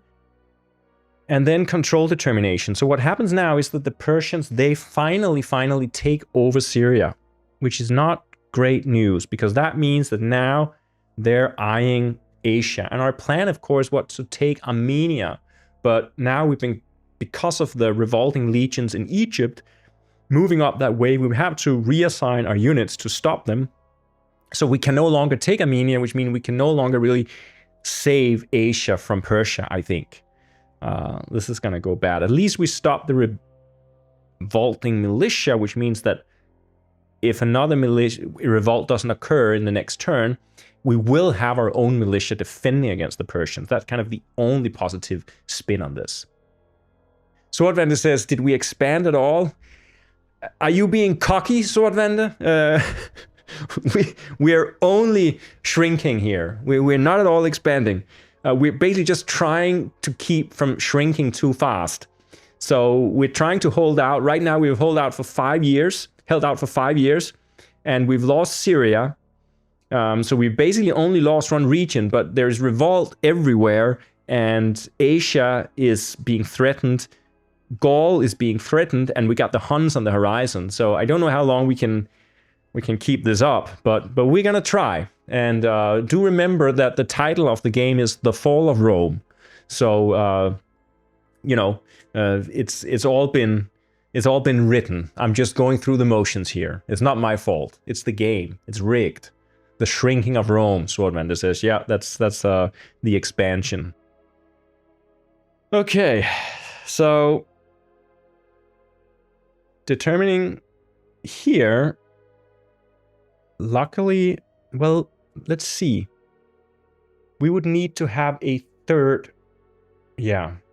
They're not going to take control, but we are going to lose control, unfortunately, because we have no one stationed in Illyria. Because of that revolt, it's... Ugh. Yeah, this is not good. Are we disputed anywhere else? No, it seems that everything else is okay. The Dacians, there are 4 Dacians here, so they will actually take control. Well, it's their home country, it doesn't really matter. I don't need to put anything there, I think. Put perhaps a white cube because they don't have militia, but they have control. Let's do that. Yeah, that's pretty much it.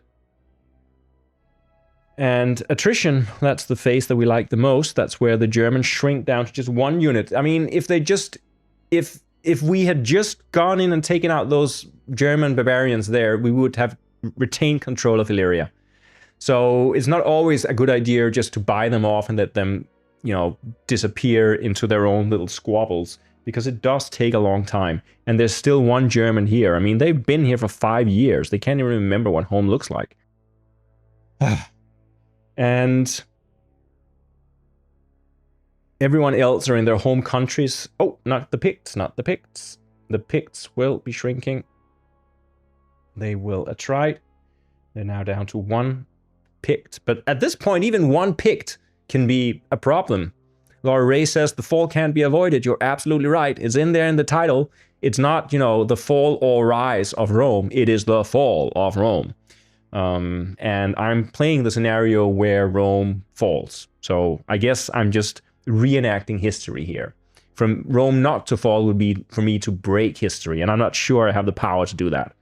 And I'm not enough of an advanced solitaire wargamer. But maybe if there's anyone out there watching the YouTube video of this playthrough, please let me know in the comments what I should have done differently, if anything. All right, so that was attrition. Now it is maintenance. So we just lost Illyria. So we are now down to 77. And we're also getting no income here. So -4, -14, -26. So that means we get 51. So we're now to 149. And then we have to pay upkeep. 1, 2, 3, 4, 5, 6, 7. That's 14.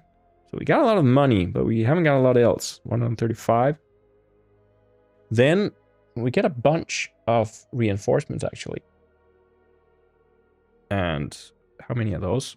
We get 5 reinforcements. Those cost us 15, so we're down to 120.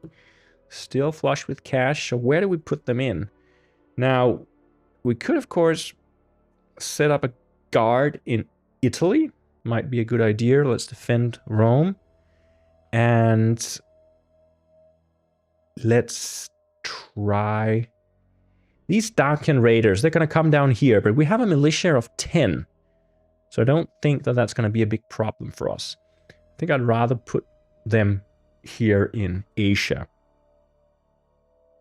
And the Persians, they are now getting, oh wow, they just increased their revenue. They're getting 35 per turn. Now their luck has completely changed because they only have to pay 16 and they get 35. So that's 19 plus, so they're at 21. So I think the Persians, they made it. I mean, the Persians are rising, but they're content with just having this area.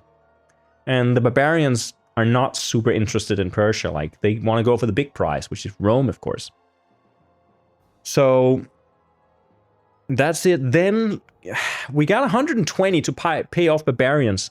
It'll cost us 135 to pay these off. So we almost had enough money to pay off the Huns.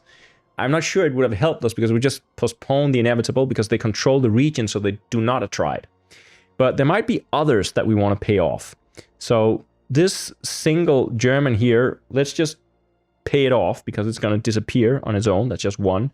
We don't want the Germans to invade right here, so let's pay them off as well. It's 15, so that was 16 in paying off. We don't mind them invading. We don't mind... Yeah, we do actually mind that Pict. Let's kill him off by attrition. So that's 15, 16, 17. So we're actually not overspending here. We still have 103 in our coffers, which is really good. We might even get to a point where we can actually pay off the Huns. And that would be great if we could have them in. But the problem is we lost Illyria. I think that's the problem. Maybe we can take Illyria back with that force. I think we need that because we need our militia in Illyria to make sure that when the Huns come, they cannot control Illyria. Because they can control Illyria, they do not attrite, and then we're toast, I think. So, anyway, that was all the bribing. Then we move into turn 6, and Rome is still standing. That's as much, I think, as we can say right now. Rome is still standing. But as always, we have to check if there are internal rebellions. And again, for the 6th year in a row, we're suffering internal rebellions. And we are suffering them in Gaul, there's already a rebellion.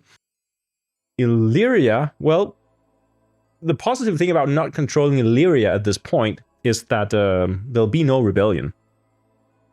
Scythia, Dacia, Armenia, Mesopotamia, Egypt already has a rebellion, so there'll be a rebellion in Sicily. As you can see, like, I mean, rebellions. Oh, I forgot to double this rebellion down here because we weren't present. So we're not going to be lenient on ourselves. This should be 4. This here should be now at 2. Okay. So without a presence in an area, revolts just keep on growing. Okay. So yeah, I mean, Rome looks kind of nice. If I was in Rome now, I'd probably just throw a big party, lasting for like a year or however long time it takes for the Huns to come. But yeah, let's see. Okay, first we have our rebellious legions, and they sail across from Asia to Greece, and there they meet a force of fellow Romans, and they are not going to attack them. But if that force had been just half the size of the rebellious legions, they would have joined the legions. But now they're more, so they're not going to join. So they're just going to basically, yeah, spend a turn to slow them down a little bit. I could send in another legion and try to battle out against these other legions, which could be positive, but the problem is that that would just create probably an even larger Roman legion in the area right next to Rome. And if that then turns rebellious, then we got a problem. And it might very well turn rebellious. But they move there. Then we have the Huns. They just keep on marching towards Rome. And unfortunately, I had hoped that these Dacian raiders, they would kind of stand in the path of the Huns, but the Huns are going this way because this is the most direct way. So they are going, 135 Huns are coming marching. Are you watching, guys? Through Dacia, 3, 2, 1. And then they stumble on this like tiny little German coast guard. And they roll on the 135 to 1 table. It only goes to 6 to 1. But they roll a 5, which is a half defender.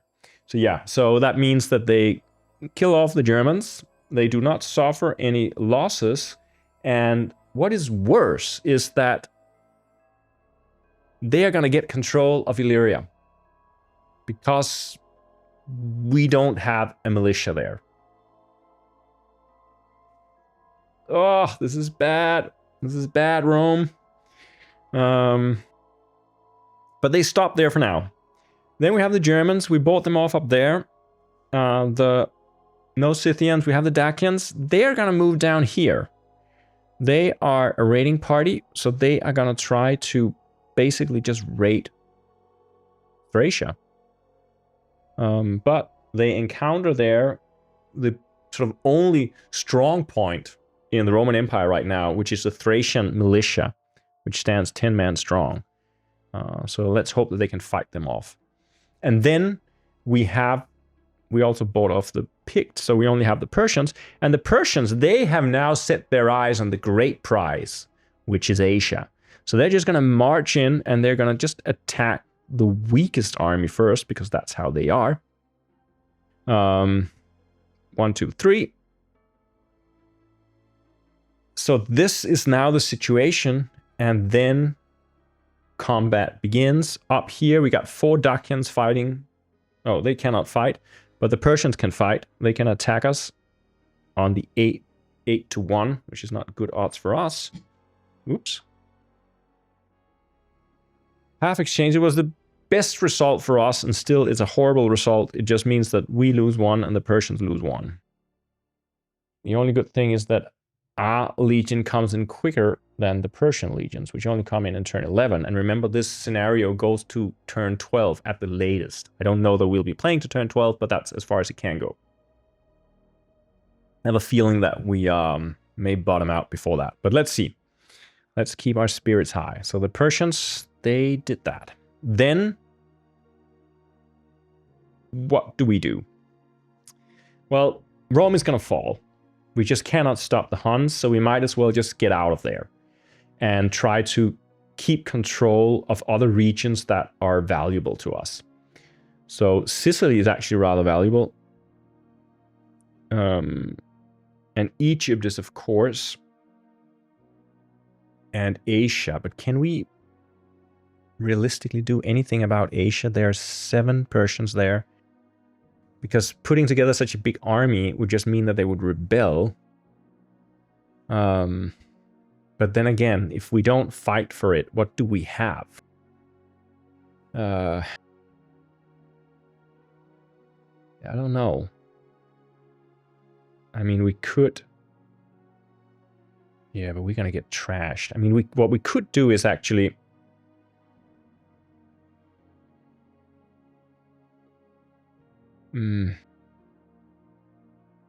Yeah, we're in a bind, guys. Well, we're gonna try to find off these people up here in this revolt in Gaul. Let's also try to fight off the Sicilian revolt. Let's buy off everything we can buy off there. Let's just let the Huns take Illyria. But, what we could also do, actually, we could give up Asia and retake control of Illyria by sending in a force. How many are there? There are only 7. Okay, let's try to strengthen Asia a little bit if we can. We can, because we're going to get reinforcements, so that's okay. So, how many reinforcements will we be getting? We'll be getting 2 reinforcements. Yeah, okay. What to do?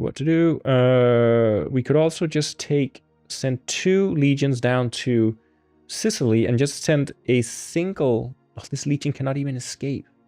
We are so trapped. Yeah, it can sail here. 1, 2, 3, 4, 5. So it can go by the back route in there, in northern Illyria, and it'll actually be able to take control once the Huns leave, and they do that next turn.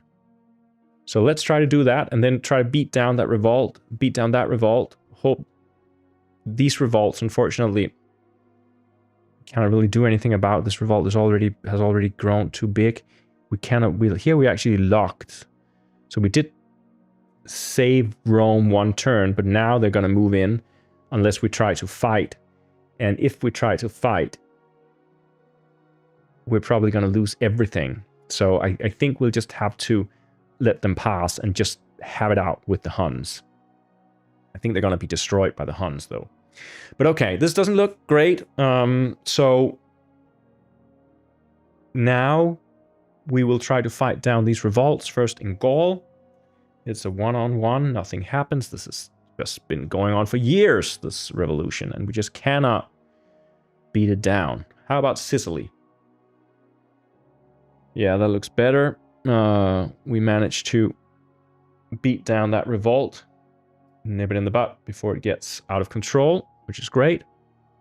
And then we're going to try to kill off the Dacians with our militia. That is half exchange. Yeah, we kill all of them, and we lose some of the militiamen, but it actually doesn't really matter, because since there are no more enemies in the territory, the militia just goes back on guard and wait for the next invaders so they can pop up again. So this is great if you just have like smaller waves of barbarian coming in one at a time. The militia takes them out, the next one comes in, but the problem, of course, is when you start being overpowered, and you cannot do that anymore. Okay. That was all the fighting. We cannot, unfortunately, fight the rebelling legionnaires. Why did all 4 of them also rebel? That was also really bad luck, I must say. But okay. The gods have not been with us, but I guess it was written that this is how it was supposed to happen. So, having fought there, there's no more Legion Rebellion, control determination. So, Asia here has 7. Oh my goodness. Yeah. Yeah, I'm an idiot. I'm an idiot. I didn't fortify Asia enough. We have one person, one legion too few in Asia to keep control. So even though we haven't been eradicated,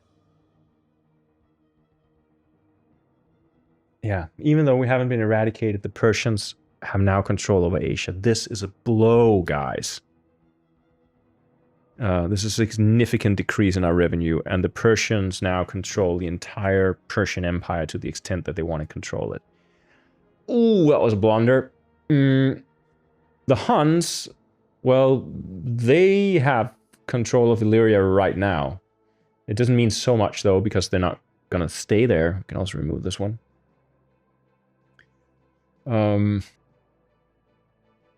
Elsewhere, I think everything is as it should be. We have some attrition. The Huns do not suffer attrition. The only ones that suffer attrition is that single picked up here. So that little attempt at coming to Gaul was foiled. A tiny, tiny little success in a litany of catastrophes. Then we have our maintenance, and we are now down to 65 minus, so we have 10, 14, 26.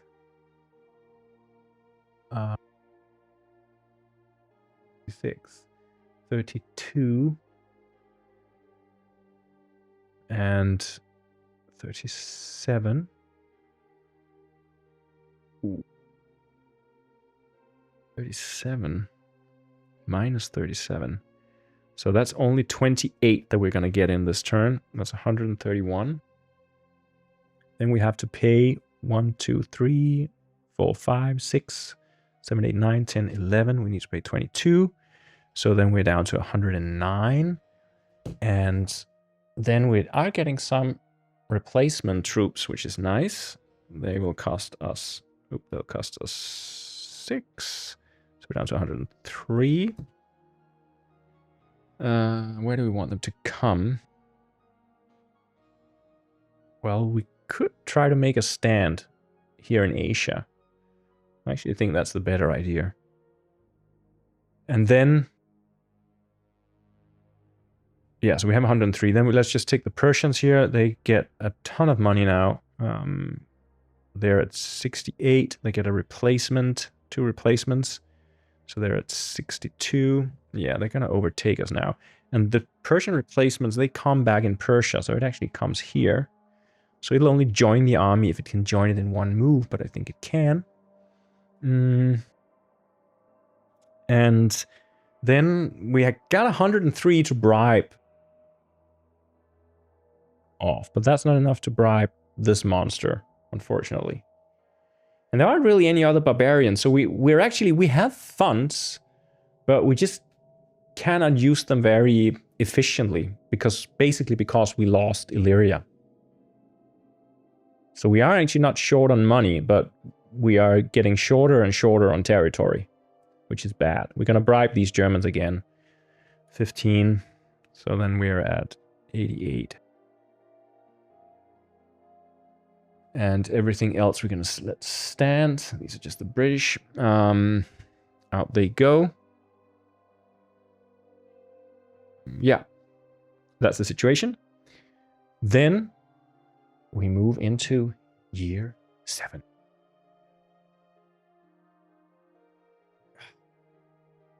So I hope you can sort of see here on this very grand strategic scales the general movements, like this expansion of the Persian Empire, the shrinking of the Roman Empire, and just the pressure. There's not been too much barbarian pressure, but now just this massive, massive group of Huns who are just destroying everything in their path. So this is really what the simulation does. It shows you these movements, so it becomes kind of a little interactive history class, where instead of just reading about it, which of course you would already have done in the Strategy and Tactics magazine that the game was inside, but now you also get to enact all that history that you read about. So that is really the fascination here of the game as a kind of miniature world that unfolds before you.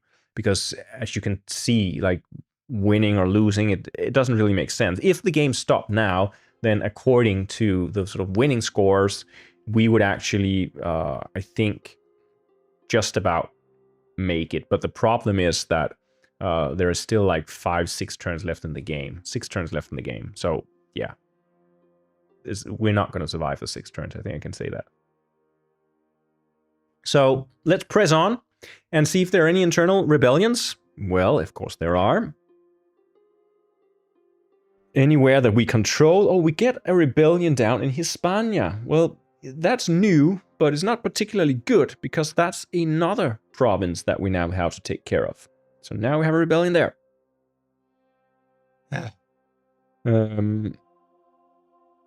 Illyria, we don't control Illyria. Scythia. Oh, Thracia is... Oh, this is bad.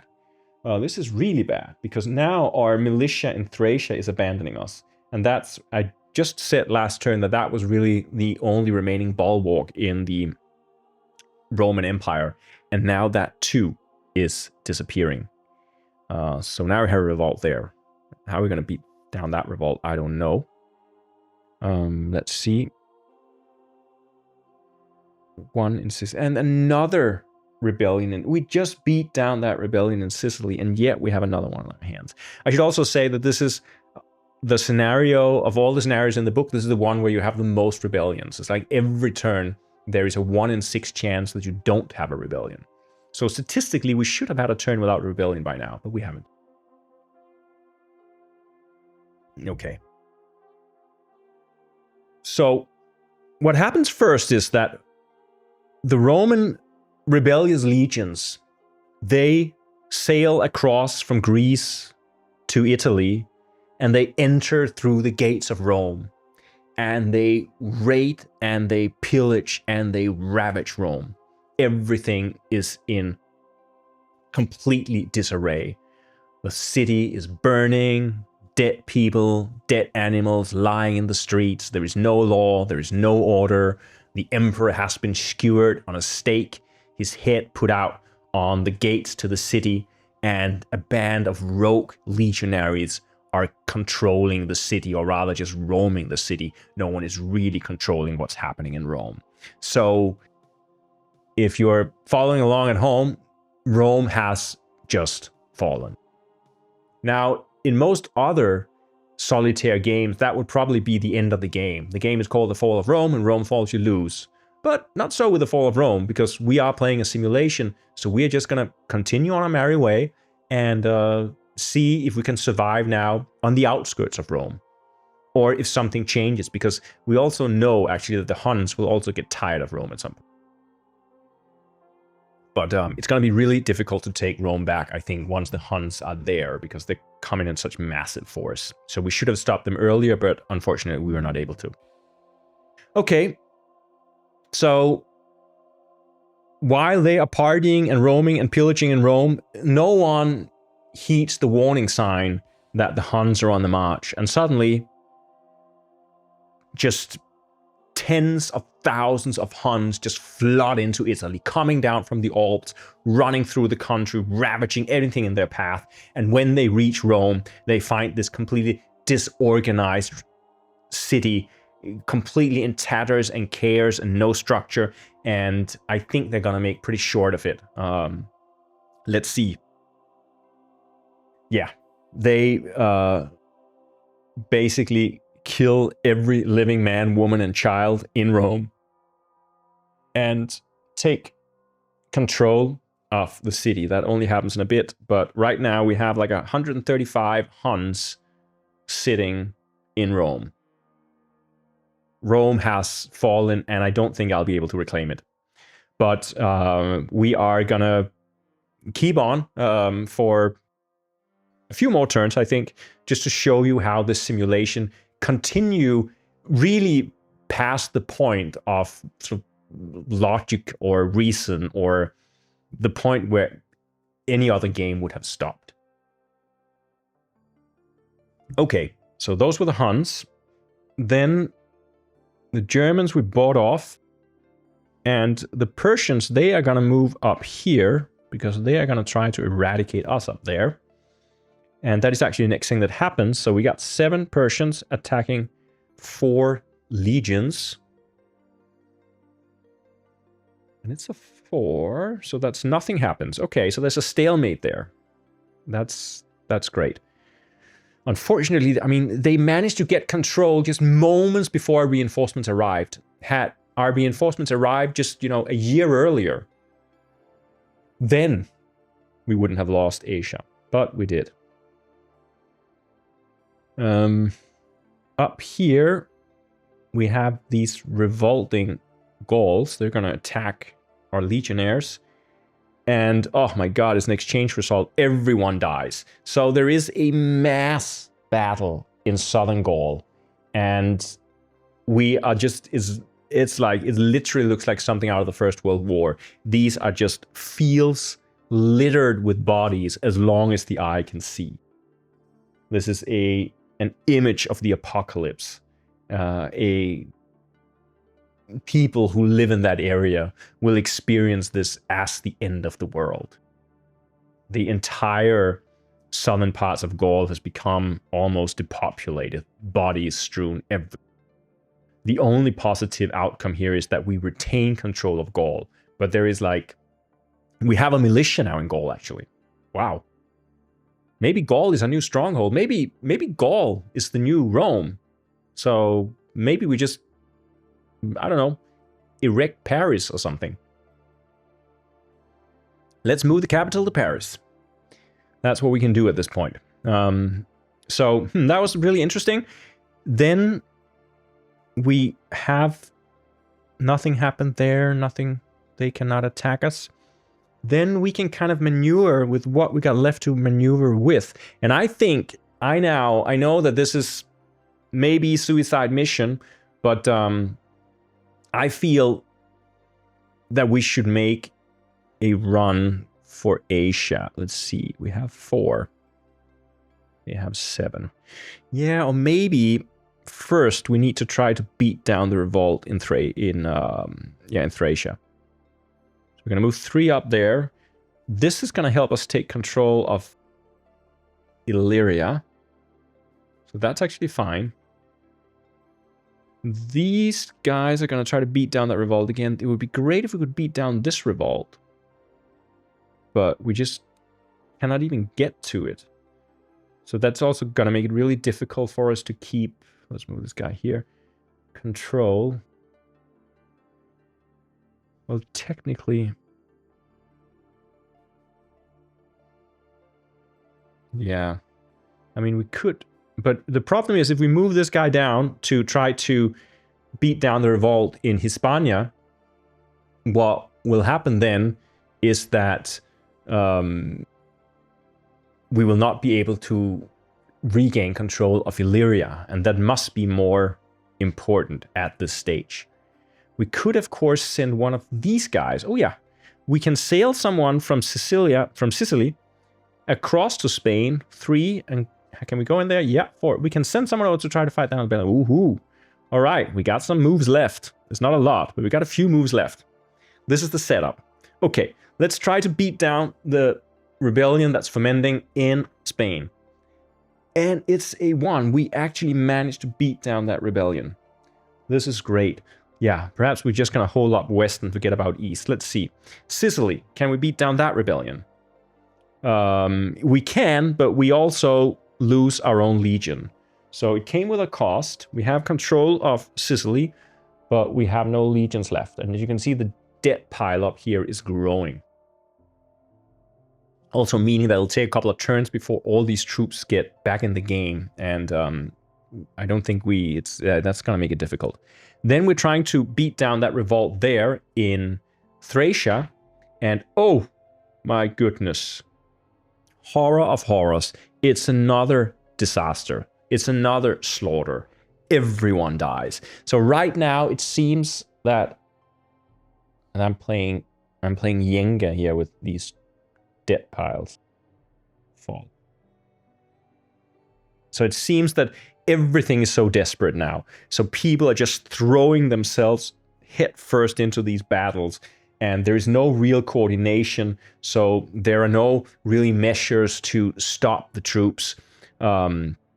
There's just a lack of structure and cohesion. So many of these troops perhaps are also not necessarily troops that die, but just troops that just, you know, disband, leave the army, go try to escape. They can just see that everything is collapsing. Rumor has it that the Huns are in Rome, and that even if you return to Rome now, there'll be nothing left. It'll just be ruins up to your ankles and nothing above that. So, okay, this game may be ending quicker than I thought, but again, we keep control of Thracia, but we also lost all our legions there. And here in Asia, we're not enough to challenge the Persians, so we'll just have to leave it at that. Then, because we are 4 here, we're caught with 4 troops. That unfortunately means that we have to check whether there's going to be a rebellion amongst our troops. 2 + 2 is 4, so there's not. So they are still going to be fighting for the Emperor. So at this point in time where it almost doesn't matter, they of course do not rebel. I think actually our downfall started for real when the troops down in Egypt rebelled. So we should probably just have cut our losses and accepted that we couldn't hold on to Egypt. I think I was trying to retain too much of the empire. And we actually have had enough revenue to keep on going, especially because it's been very lenient with barbarians. I mean, I'm surprised that no more barbarians have come. I have thrown, at this point, like 24 die rolls on the barbarian generation table, and we have mostly just have a few Picts that's run around up there. So, in that sense, we've been lucky. But no rebellion, which is good. Then we have the control determination. So that, of course, means that the Huns are going to take control of Rome. And we are going to take control back of Illyria. So we have the Huns encircled. That's the best we can say here. And the Persians still have Asia, which is a bummer, but we can't do anything about it. Is there any attrition? The Huns do not suffer attrition because they control the area, so there's no attrition. And then we... Yeah, I think we forgot to move that one. Yeah, okay. It would probably have made a difference. We cannot change that. This guy should have moved over here. Put him there now. Okay, then let's look at the financial situation. So we just lost Rome, which means that we are now down to 45 in income, right? So we are at 12, 17, 18, 22, 27, 31. Yeah. 31. So our income is also slowly drying up, or fast drying up, I guess. 1, 2, 3, 4, 5, 6. So that's 12. So we're down to 122. Well, we still got some cash. And then we get 3 legions. That's 9 points. So that's 113. And where are we going to put them? I mean, we cannot put them in Italy. We can put them only in Thracia or Asia. Putting them in Asia seems a little bit like suicide, so I'm going to put them in Thracia instead. And the Persians, they're also going to get a troop. But the Persian, they are so... I mean, their cash flow is just insane right now. So they are getting 26. So they're at 88. Yeah. The Persians, they're not going to run out of money in this game. But, I mean, there was a moment there in the beginning where they were actually losing when they were losing troops because they couldn't afford them. So maybe again we should have set in harder with Syria, but yeah. Swordman asks, what are our chances of reclaiming Rome? I think they're nil. Because what's going to happen is that the Huns are going to set up shop there and sit there with 20 Huns are going to remain, and then the other Huns are going to go roaming around the area. So the only thing that can happen now is for a larger barbarian tribe to go into Rome and then fight it out with the Huns and somehow end in some kind of attritional warfare that whittles them down, and then if we regroup somewhere in Spain or something, we might have a chance to invade them back.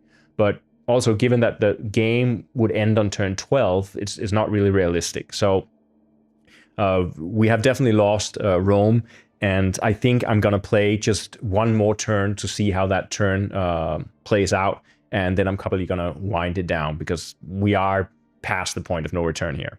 But let's see if we can go out swinging, or if we can hold up somewhere in a corner. You can see in 2 years we are going to get a stack of soldiers back, but the problem is that, I cannot, the moment we lose Thracia, we cannot get troops back. So right now we're okay, but this is probably going to be our stronghold for a while to come. So we are going to move into, I think, what will be our last turn. Let's see if there are any internal rebellions. They are, of course. But do they affect us anymore? We don't control so much territory. There's one in Africa. Oh, but there's already a rebellion. Yeah, okay. Though, well, when you don't control territory, you don't have rebellions. That's great. So, first, we don't have any rebellious Romans. They were killed by the Huns. We did have that magic moment where our rebellious legions, they ravaged Rome, and then the Huns came, and they just butchered all them. So right now, what the Huns are going to do is that they're going to leave 20 Huns behind, and then the rest of them are going to go raiding. And what they're looking at is like what looks most delicious for them, and that is without a doubt, I think it must be Gaul at this point. 1, 4, yeah, it's Gaul. So what they're going to do is that they're going to move into Gaul to take control of Gaul. So they're basically going to move in here, and then we're going to put our militia up. We have a Roman militia of 7. And, you know, we can delay them a little bit by hiding our militia up here, so they'll have to move there and take it out. And this will mean that in this turn... Oh, wait a sec. They have movement left. So 1, 2, 5. No, we cannot even hide. They just run up here. And then they are a lot to 7. So it doesn't really matter. They're on the highest table. They only roll a 5, which means that half defender, which means that we do actually survive. So the interesting news here is that the Huns are going to suffer attrition. I don't think it's going to help us a lot in the long run, but it does mean that the Huns will not be able to control this region. So some of them, quite a lot of them, is going to die off from internal squabble, or perhaps they're just returning back to where they came from. That was the Huns. The Germans we bought off as usual, so they don't move. We don't really have any other moving. I'm going to put the marker there. The Persian are also going to stay where they are. And then we will have the non-Roman combat, which means that the Persians here, all 9 of them, are going to attack our 4 Roman legions. And nothing comes of that. That's just a stalemate, so that's great. Then we have Barbarian Creation. We have 10 Germans showing up. Okay, so the Germans are starting to be a little bit restless. Perhaps they've heard rumors that Rome has fallen, and they also want their pickings. So we have more Germans showing up there. Then we have nothing on the second roll. Nothing on the third roll. And then we have another 10 Germans showing up. So yeah, we're getting more and more Germans. They're showing up everywhere. 10, 20, 35. So yeah, the Germans are coming. Then movement. Can we do anything meaningful here? In order to retain... Oh, no. We'll never be able to retain... Oh, yeah, we will be able to retain control because of the militia. That's right. Okay, so can we go out with a bang somehow? I think we will have to try to confront the Persians. 5, 7, 9. We have 4. We can move in. I mean, this is gonna go bad, but we can move in 7. We can move in 1, 4. 1, 2, 5. It's not gonna help us.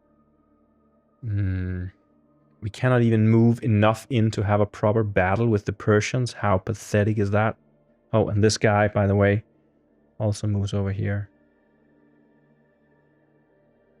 So, what can we do? Can we even do anything meaningful? Flee to Spain? Try to set up a new homeland? But we have to defend Thracia.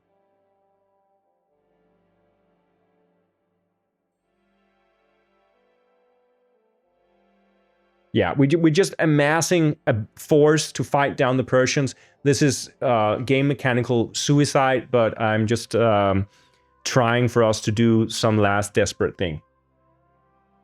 So they're going to do that, and then we are going to have these guys just abandoning everything, and they're just going to run down to Spain, to southern Spain, actually, to try to set up perhaps some kind of colony away from everything and leave the rest of the empire to its own. And the problem here is, of course, that we cannot really fight because we're not enough to challenge the Persians. So instead, we'll roll for Legion Rebellion. 1, 2, 3, 4, 5, 6, 7. So we'll have 7. Oops. Legions, which means, yeah, there's a good chance of rebellion. 2 plus 2 is 4. No, they don't rebel. So they remain loyal. That's quite unusual. Then the Huns do not control. So the controls do not change, but the Huns do suffer attrition. And there are how many? 60, 70, 80, 90, 100, 110, 115. So they suffer 63, no, 115. So they suffer 58 attrition.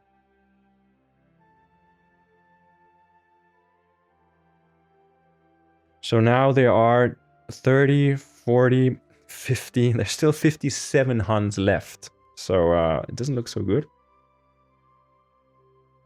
And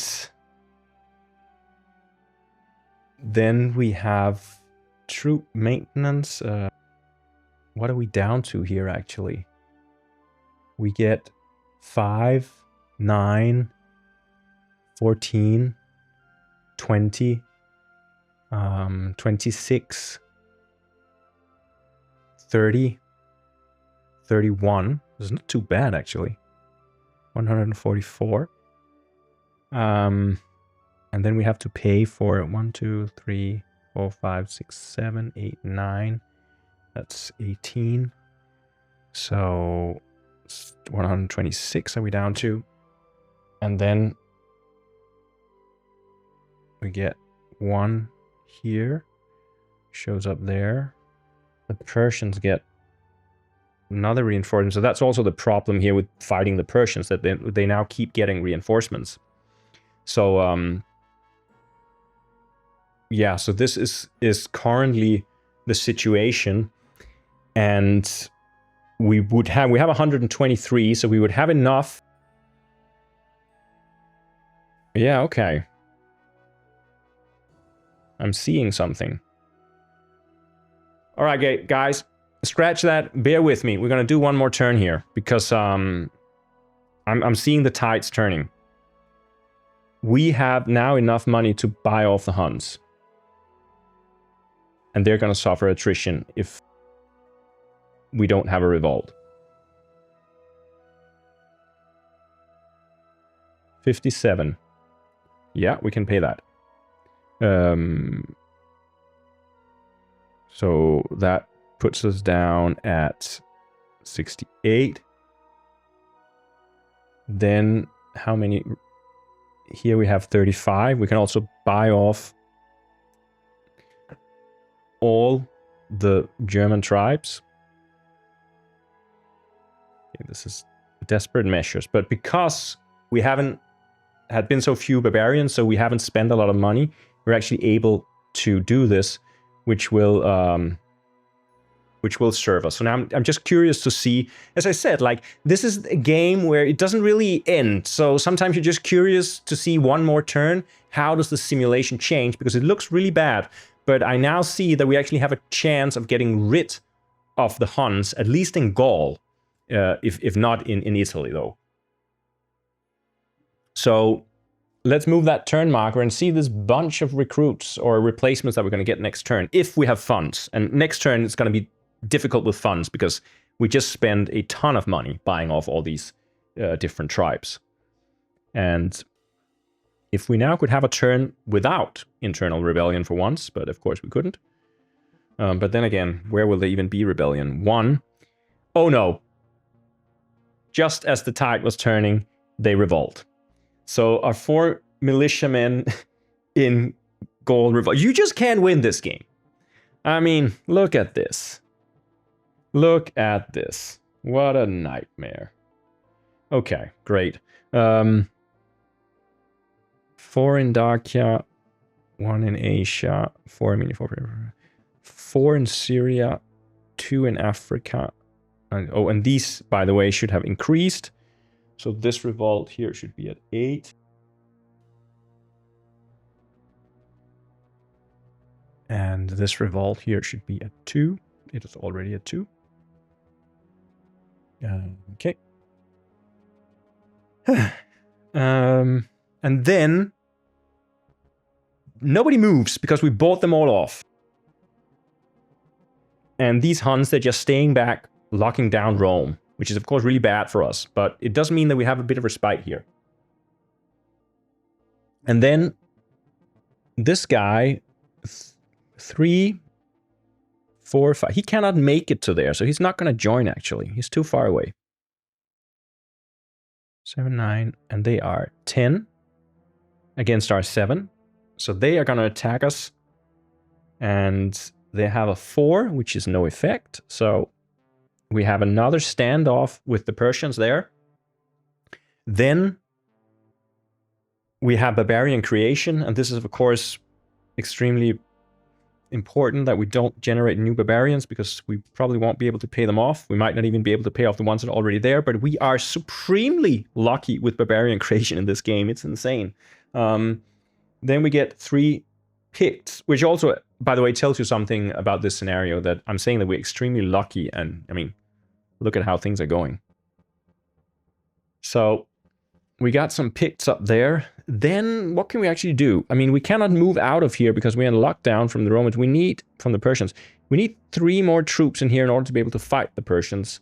That's not going to happen, and we may have major rebellion on our hands. We could go down here and try to reclaim Africa. I think that wouldn't be the worst idea, because if we go up there, I mean, yeah, we're gonna lose Gaul. We cannot retain Gaul. So we might as well flee down here and just stay in Thracia. So we're gonna try to fight off the African revolt, and we're not successful, unfortunately. And then we have the horrifying Legion rebellion throw here. We have our 7 legions, and again, they stay loyal.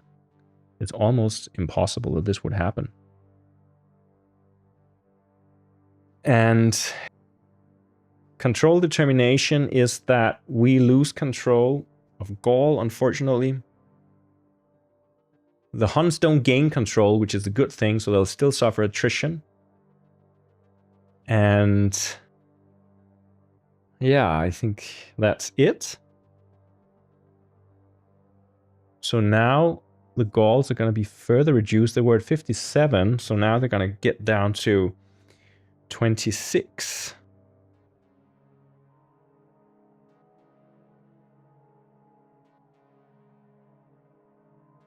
No, what did I say? 57. So it's 25, 27.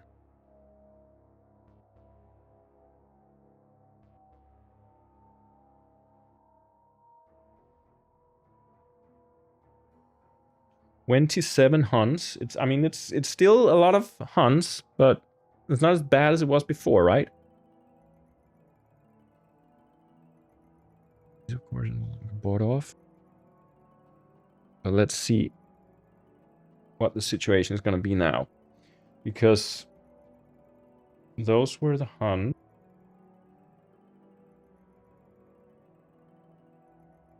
There's no other attrition, but what is our maintenance here? I mean, we have 5, 9,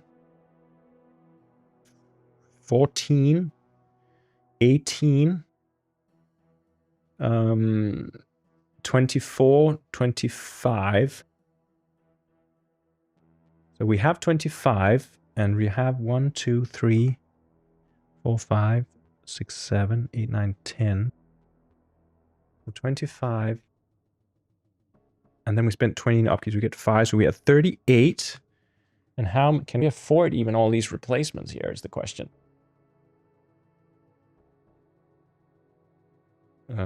We have 1, 2, 3, 4, 5, 6. We have 10 replacements, so we can afford them. And then we got 8 coin left.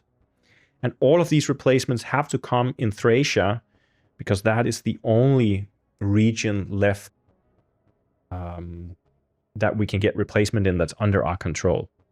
So, I mean, this also look like a massive rebellion unless we move them out. And the Persians are not getting anything, so they're just going to sit there. And then time goes. And,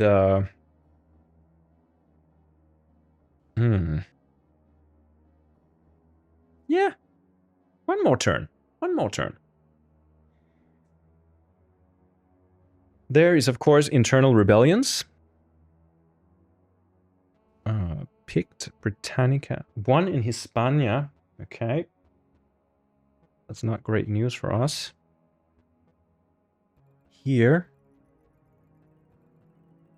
And yeah, 4 in Illyria. This is probably... This here could break us. Think. 3 in Dacia, 2 in Egypt. Also 1 in Cyprus. Okay. Well, we cannot possibly do anything else. Yeah, we can maybe actually. Okay.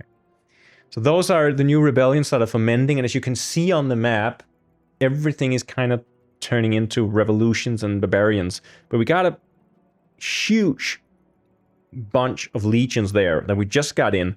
We also got almost no money left in the bank. So we cannot really buy anyone off. So we'll just have to suffer whatever we're going to suffer. So this is probably going to be brutal. Now, the Huns, they are going to stay here to fight off the militia.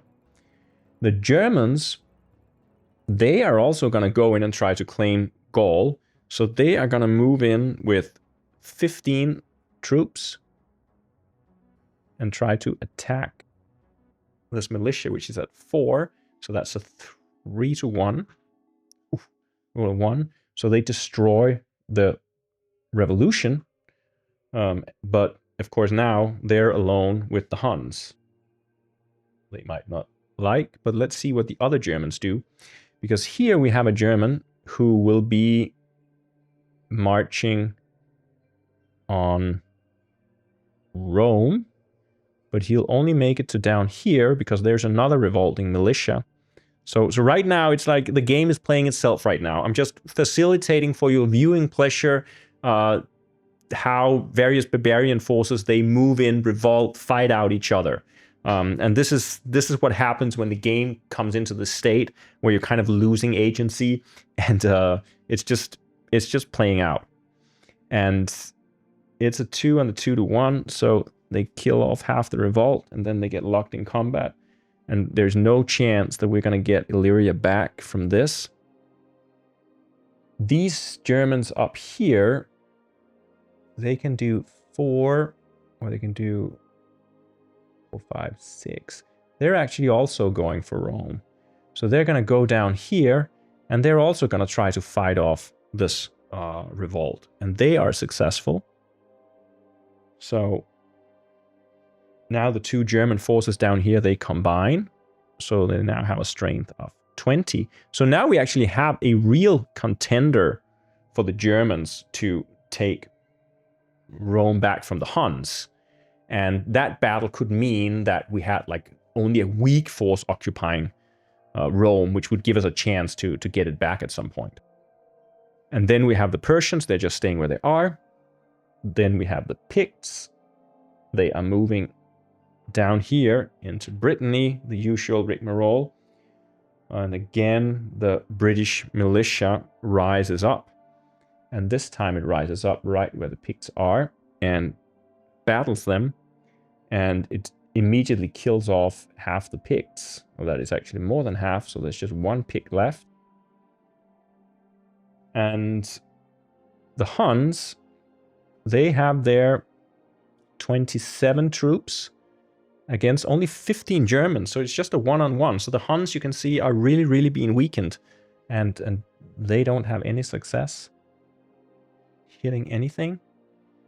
Germans are not fighting, but down here, this revolution is fighting back against us, and they unfortunately do manage to kill off our 2 legions. So our dream of setting up a sort of second Roman capital in southern Spain or northern Africa is out the window, but the revolt does stop. Or yeah, the revolt is stopped, but at a price. Then we have the Persians again, and they have their 10, so they're on the one-on-one table against us. Ooh, and this time they managed to kill off half our troops. So they kill off 4, which means that there are only 3 left, which means that the 3 that are left, they will not be rebelling. But as you can see here, all these troops only come back in turn 12 when the game ends, meaning that they will not come back in the game. So this is actually very much the end of days. And then it's our time to do something. Finally, we have something to do. We have actually a bunch of troops here. And if we can split them up in a way so they don't create, so they don't rebel, we could position us to potentially take back Rome at some point. And right now, we can save Illyria, but then we would need to move in 7 units, which is probably more than we dare. But what we can do is that we can try to clean up somewhere else, perhaps. But yeah, let's just station troops in here. And why not just put 1 down here? We don't actually care, because that means that it's enough to keep control. So we can actually keep control of Illyria by putting them in different regions. Thracia is already a given. Persia is kind of lost, and I think we should just leave it at that. We cannot realistically recapture Egypt, but we are kind of waiting for the Germans and the Huns to battle it out so we can get back into Italy. So we're just going to move some of these. Going to leave 3 troops here. We're going to put 2 troops down in Greece. So as you can see, we're kind of creating a new little center of Roman activity, hoping to be able to take back our homeland. And we are not going to battle here. We're not going to battle there. We are not going to battle anywhere unless... 1, 3... No, we cannot get to Cyprus. So we'll just leave it at that. We'll have no rebellions. We will retain control over Illyria, which is a great thing. And yeah, the other places we'll just not retain control. Unfortunately, this is a revolt. And then again, we have all the attrition. So the Picts here, as usual, they attrite. And the Huns, they also attrite. So they are down to 14 now.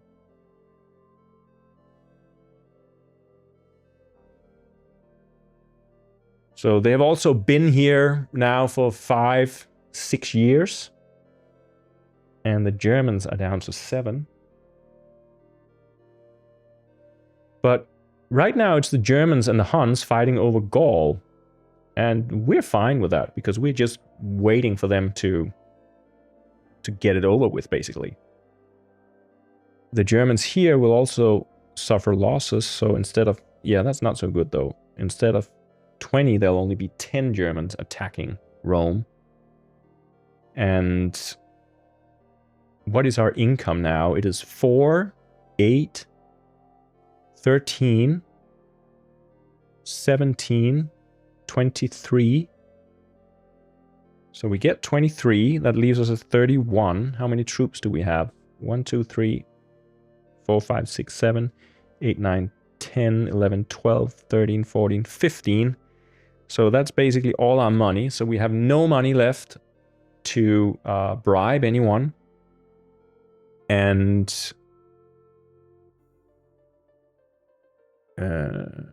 yeah, we have no money left to bribe anyone. Time passes. And you know, guys, we are so close to the finishing line now that I'm just gonna breeze through these last 2 turns, and then we will have played the full scenario 5 of the Fall of Rome. That's pretty good fare. So yeah, I was at the point of giving up. This is kind of a usual reaction I've had when I played this game, that sometimes I feel so defeated because it's just impossible. And then I kind of remember, oh, well, it's just a simulation and it's the ebb and the flow. And right now there's a bit of flow here. So let's just try to ride on that current. We will, of course, have internal rebellions again, as always. But will they really affect us? Well, the one in Illyria will. That's a bummer.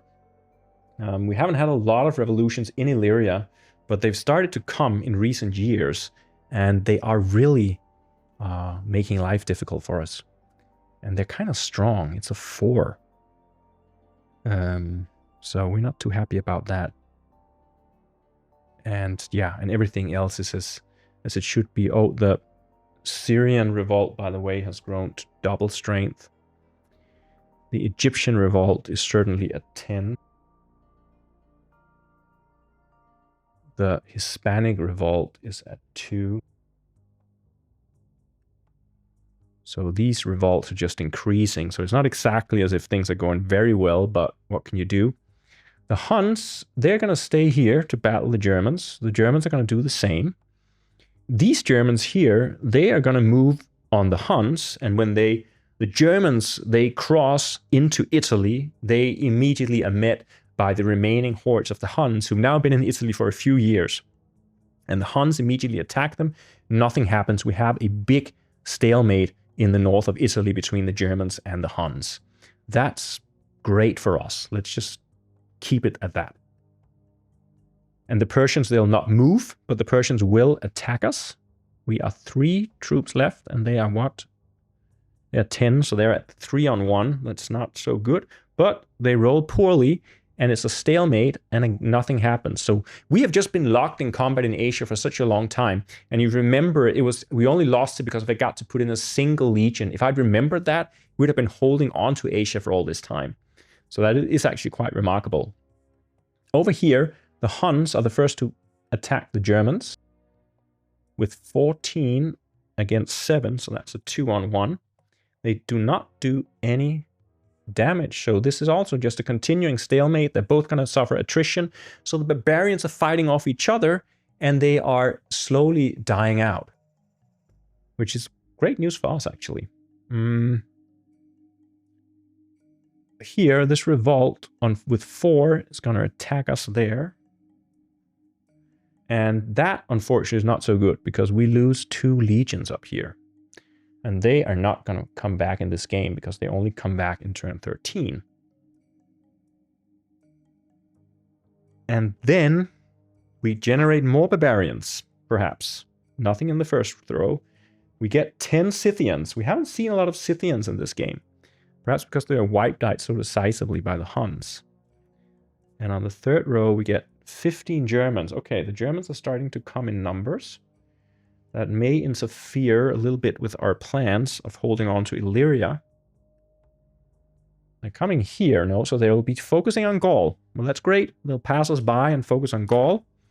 And then we got another 3 Picts. They keep trying to get to Britannia, and they're not very successful. Then the Persians are going to stay where they are because they just want to battle. So we're starting with the... Let's see. They won't move there. Oh yeah, sorry. This barbarian creation. They all battled. So now it's the Roman movement. What can we do? We kind of need to fight off that rebellion. And we risk creating rebellious Romans, but we have to try to do it. Otherwise, it's just a disaster. Here we're waiting for them to kill off each other. They haven't really done a lot because nothing happened in that battle, unfortunately. So that was a bit of a bummer.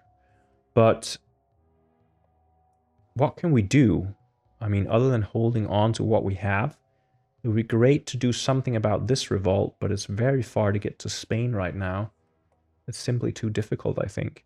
And then, I mean, I don't think we're going to try to raise that army against the Persians. I think we have to give that up. We could go to Cyprus and try to keep hold of Cyprus. Yeah, let's do that. Let's go to Cyprus. So they'll go to Cyprus, and these guys will stay back here, and hopefully they will not rebel up there, but we have to take our chances. So first, we're going to fight off the revolt in Illyria, and it's an exchange. So it's one of those extremely brutal fights that kills off everybody. So we unfortunately just lost all 4 legions here. So it's also really costly when it comes to legions to actually retain our position. So here in Cyprus, we're fighting again. It's 2 against 2. Nothing happens. It's a stalemate. We cannot fight here. So we will just have to accept that this is the situation. We're not going to have any rebellions, though, because everyone died, but it's not exactly what we were hoping for. And then we have any change of control anywhere? Not really. No. So we have just continued attrition. So they were at 14. Now they're going to be at 7. Look how manageable they are becoming. And the Germans are at 7, so they're going to be at 3.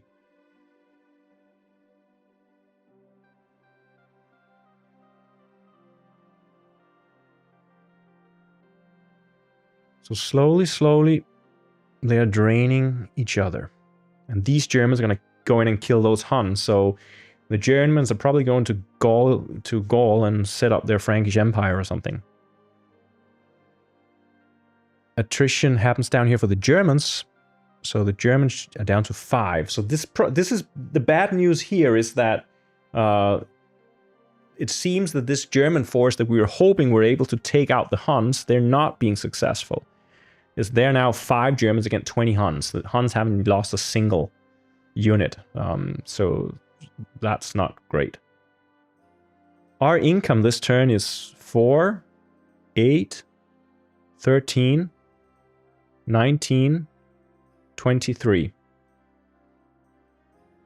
So we are at 24, and we have 1, 2, 3, 4, 5, 6, 7, 8, 9. So that's 18. So we have 6 left.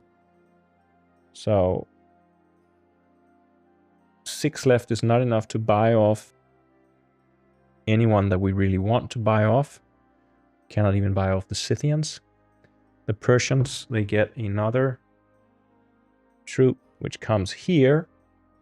And then we move into the final turn of the game, turn 12. So we are somehow going to make it through the game, but we are not positioned as well as we could have been. But let's see, do we also have internal rebellions in the last turn of the game? Of course we do. That's 12 internal rebellions in a row. And can there even be any more rebellions? We got another rebellion in Illyria. They just won't stop rebelling in Illyria. And these are brutal rebellions. We lost like 4 legions. That's about 20,000 men last year in a revolution there. And then we have 3 Dacia, 2 Egyptus, 1 Cyprus. Yeah. Okay, so no more rebellions. Then what do the Huns do? Well, they just sit tight and battle it out. The Germans here, though, they are going to move in and they're going to join their counterparts. So now the Germans, they were down to 3, but now they're suddenly at 18 against just 7 Huns. So that's a 2-1. And they are not successful, so they're locked in battle, but they do have the upper hand here. And the Scythians, they also move. And I think they're probably looking at Asia. So it'll take them 5. So which way will they go by? Well, they'll go through Dacia. So they go down here, and that raises our militia. So we get 10 Scythian soldiers coming down this way, and it raises 10 Roman militias. So we'll see how that goes. And then we have the Picts. And as usual, just going to wander straight into the British militia. And the British militia is going to try to fight them off. And it's going to be an exchange. So everyone is killed. And another failed attempt. I don't really know if it's possible for them to succeed up there. They're not succeeding so far. Finally, the Persians, they do not move. So what we have now is that the Germans here, oh, they already beat on the Huns. And here, the Huns are going to beat on the Germans. They have a 4-1. And it's a 3. So they kill off half the Germans. So there's only 2 Germans left. So yeah, I think our dream of retaking Italy is collapsing here. The Huns are just... they're just sitting in. They're digging in. They're not giving up Rome. They like it too much there.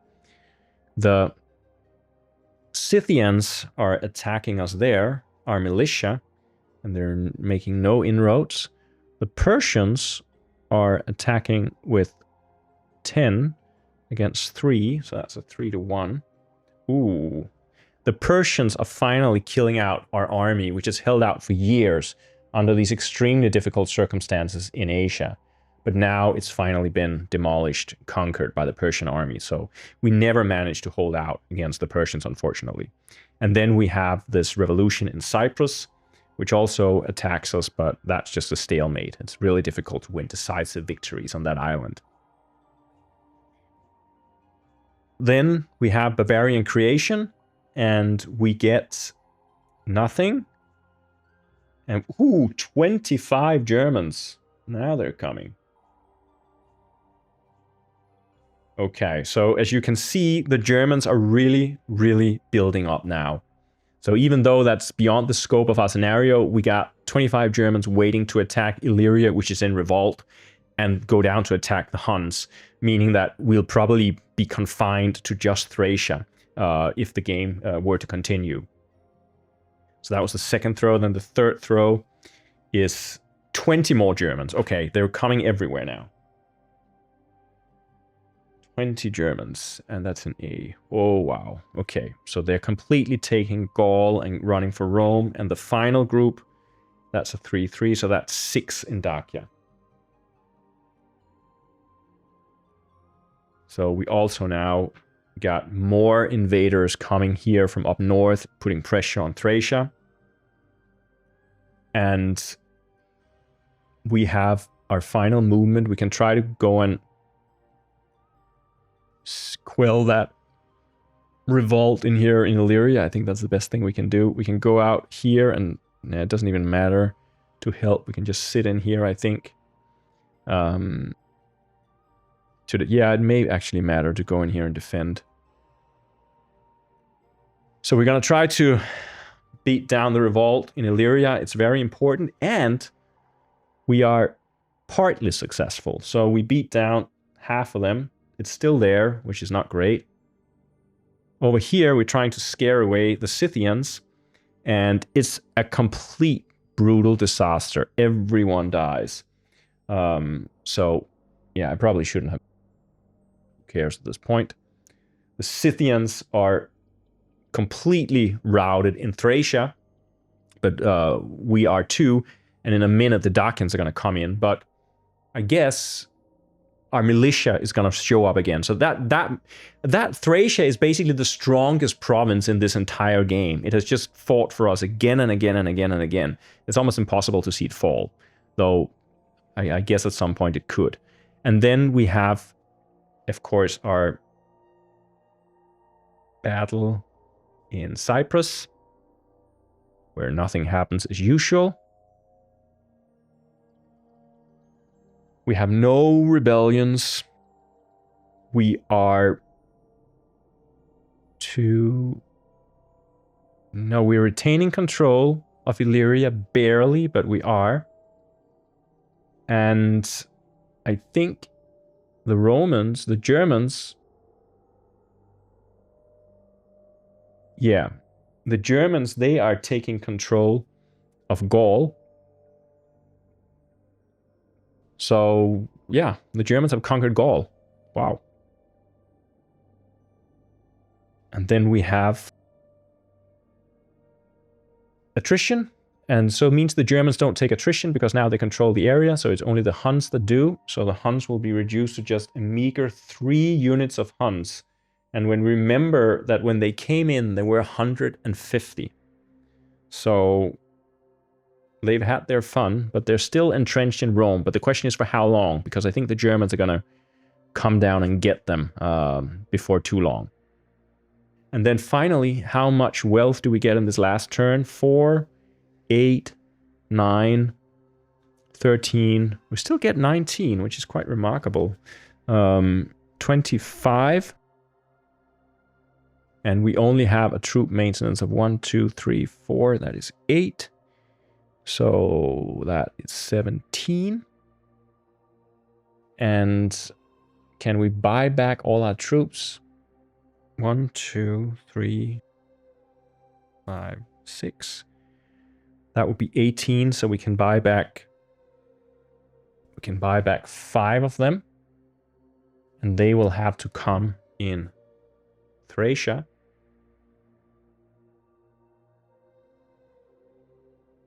And the Persians, of course, they are just going to sit where they are and get their wealth.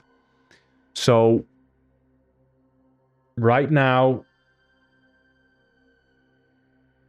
we'd have no money to bribe off anyone. So as the last turn rings out and the game comes to an end, this is the situation. So when the game started, we were controlling this entire barrier here around the Mediterranean. We have lost the Persian Empire, and we have lost Gaul. We have even lost Rome. So we have been reduced to some kind of small little grouping in Thrace, which somehow controls some provinces further south. But the question is for how long, with these constant troop barbarians coming up from north. They don't rarely go down so far south, so there might be a chance to hold out. But there are revolts everywhere, and really right now, we are controlling 10, 14, 19, 23, 29, 34, 38. Yeah, we're controlling 39, and sort of the historical outcome that we were trying to aim for here was controlling 60. So we're short with about 21. So we didn't completely recreate the historical outcome. I think that in our version here, the Western Roman Empire probably fell a couple of decades before it really did in real-time history. But then again, it was inevitable, and we were just furthering that fall, making it happen a little bit quicker than it would otherwise. So yeah, this is the end of the game. Rome has fallen a long time ago, and I've just kept playing because now I wanted to play to the end of scenario 5. You can then continue, you can reset the game and play scenario 6, and there are even, of course, people out there who have created rules where you can play all 6 scenarios just in one long string and just play it endlessly, basically. You can just keep on playing, because I think that unless you lose, if you lose Thracia and Italy and Asia, then you have no places left where replacement troops can come in, and then you can be wiped off the map. But it's relatively easy to hold on to Thracia, or at least that's how it's been for us. So I don't know, maybe with these amassings of German tribes, they will eventually go toward Thracia and just, take us out. But it could be a long way off, and it would probably be able to somehow just survive on the outskirts of the empire. But certainly the empire has collapsed, the core is no more, and we haven't even secured the eastern part. So the Eastern Roman Empire, I don't even see that happening, because that would mean us taking back Asia. And that could, of course, be a push. But again, making a push when there is this high chance of constant rebellions in the army, I mean, we would have to take our chances. But yeah, it would probably be very, very difficult. But there you have it. This was a playthrough of an entire scenario of the much maligned 1973 The Fall of Rome by John Young, the first dedicated solo board game ever created in the modern hobby board game scene. So thank you so much for watching, for this kind of little special edition of the Hopeless stream, where we tackled a particularly hopeless game, in the sense that this is a game that has been deemed a disaster, an unmitigated disaster. It has been rated abysmal, and it has been accused of delaying the development of solitaire board gaming with 7 to 8 years because of its horrible rules.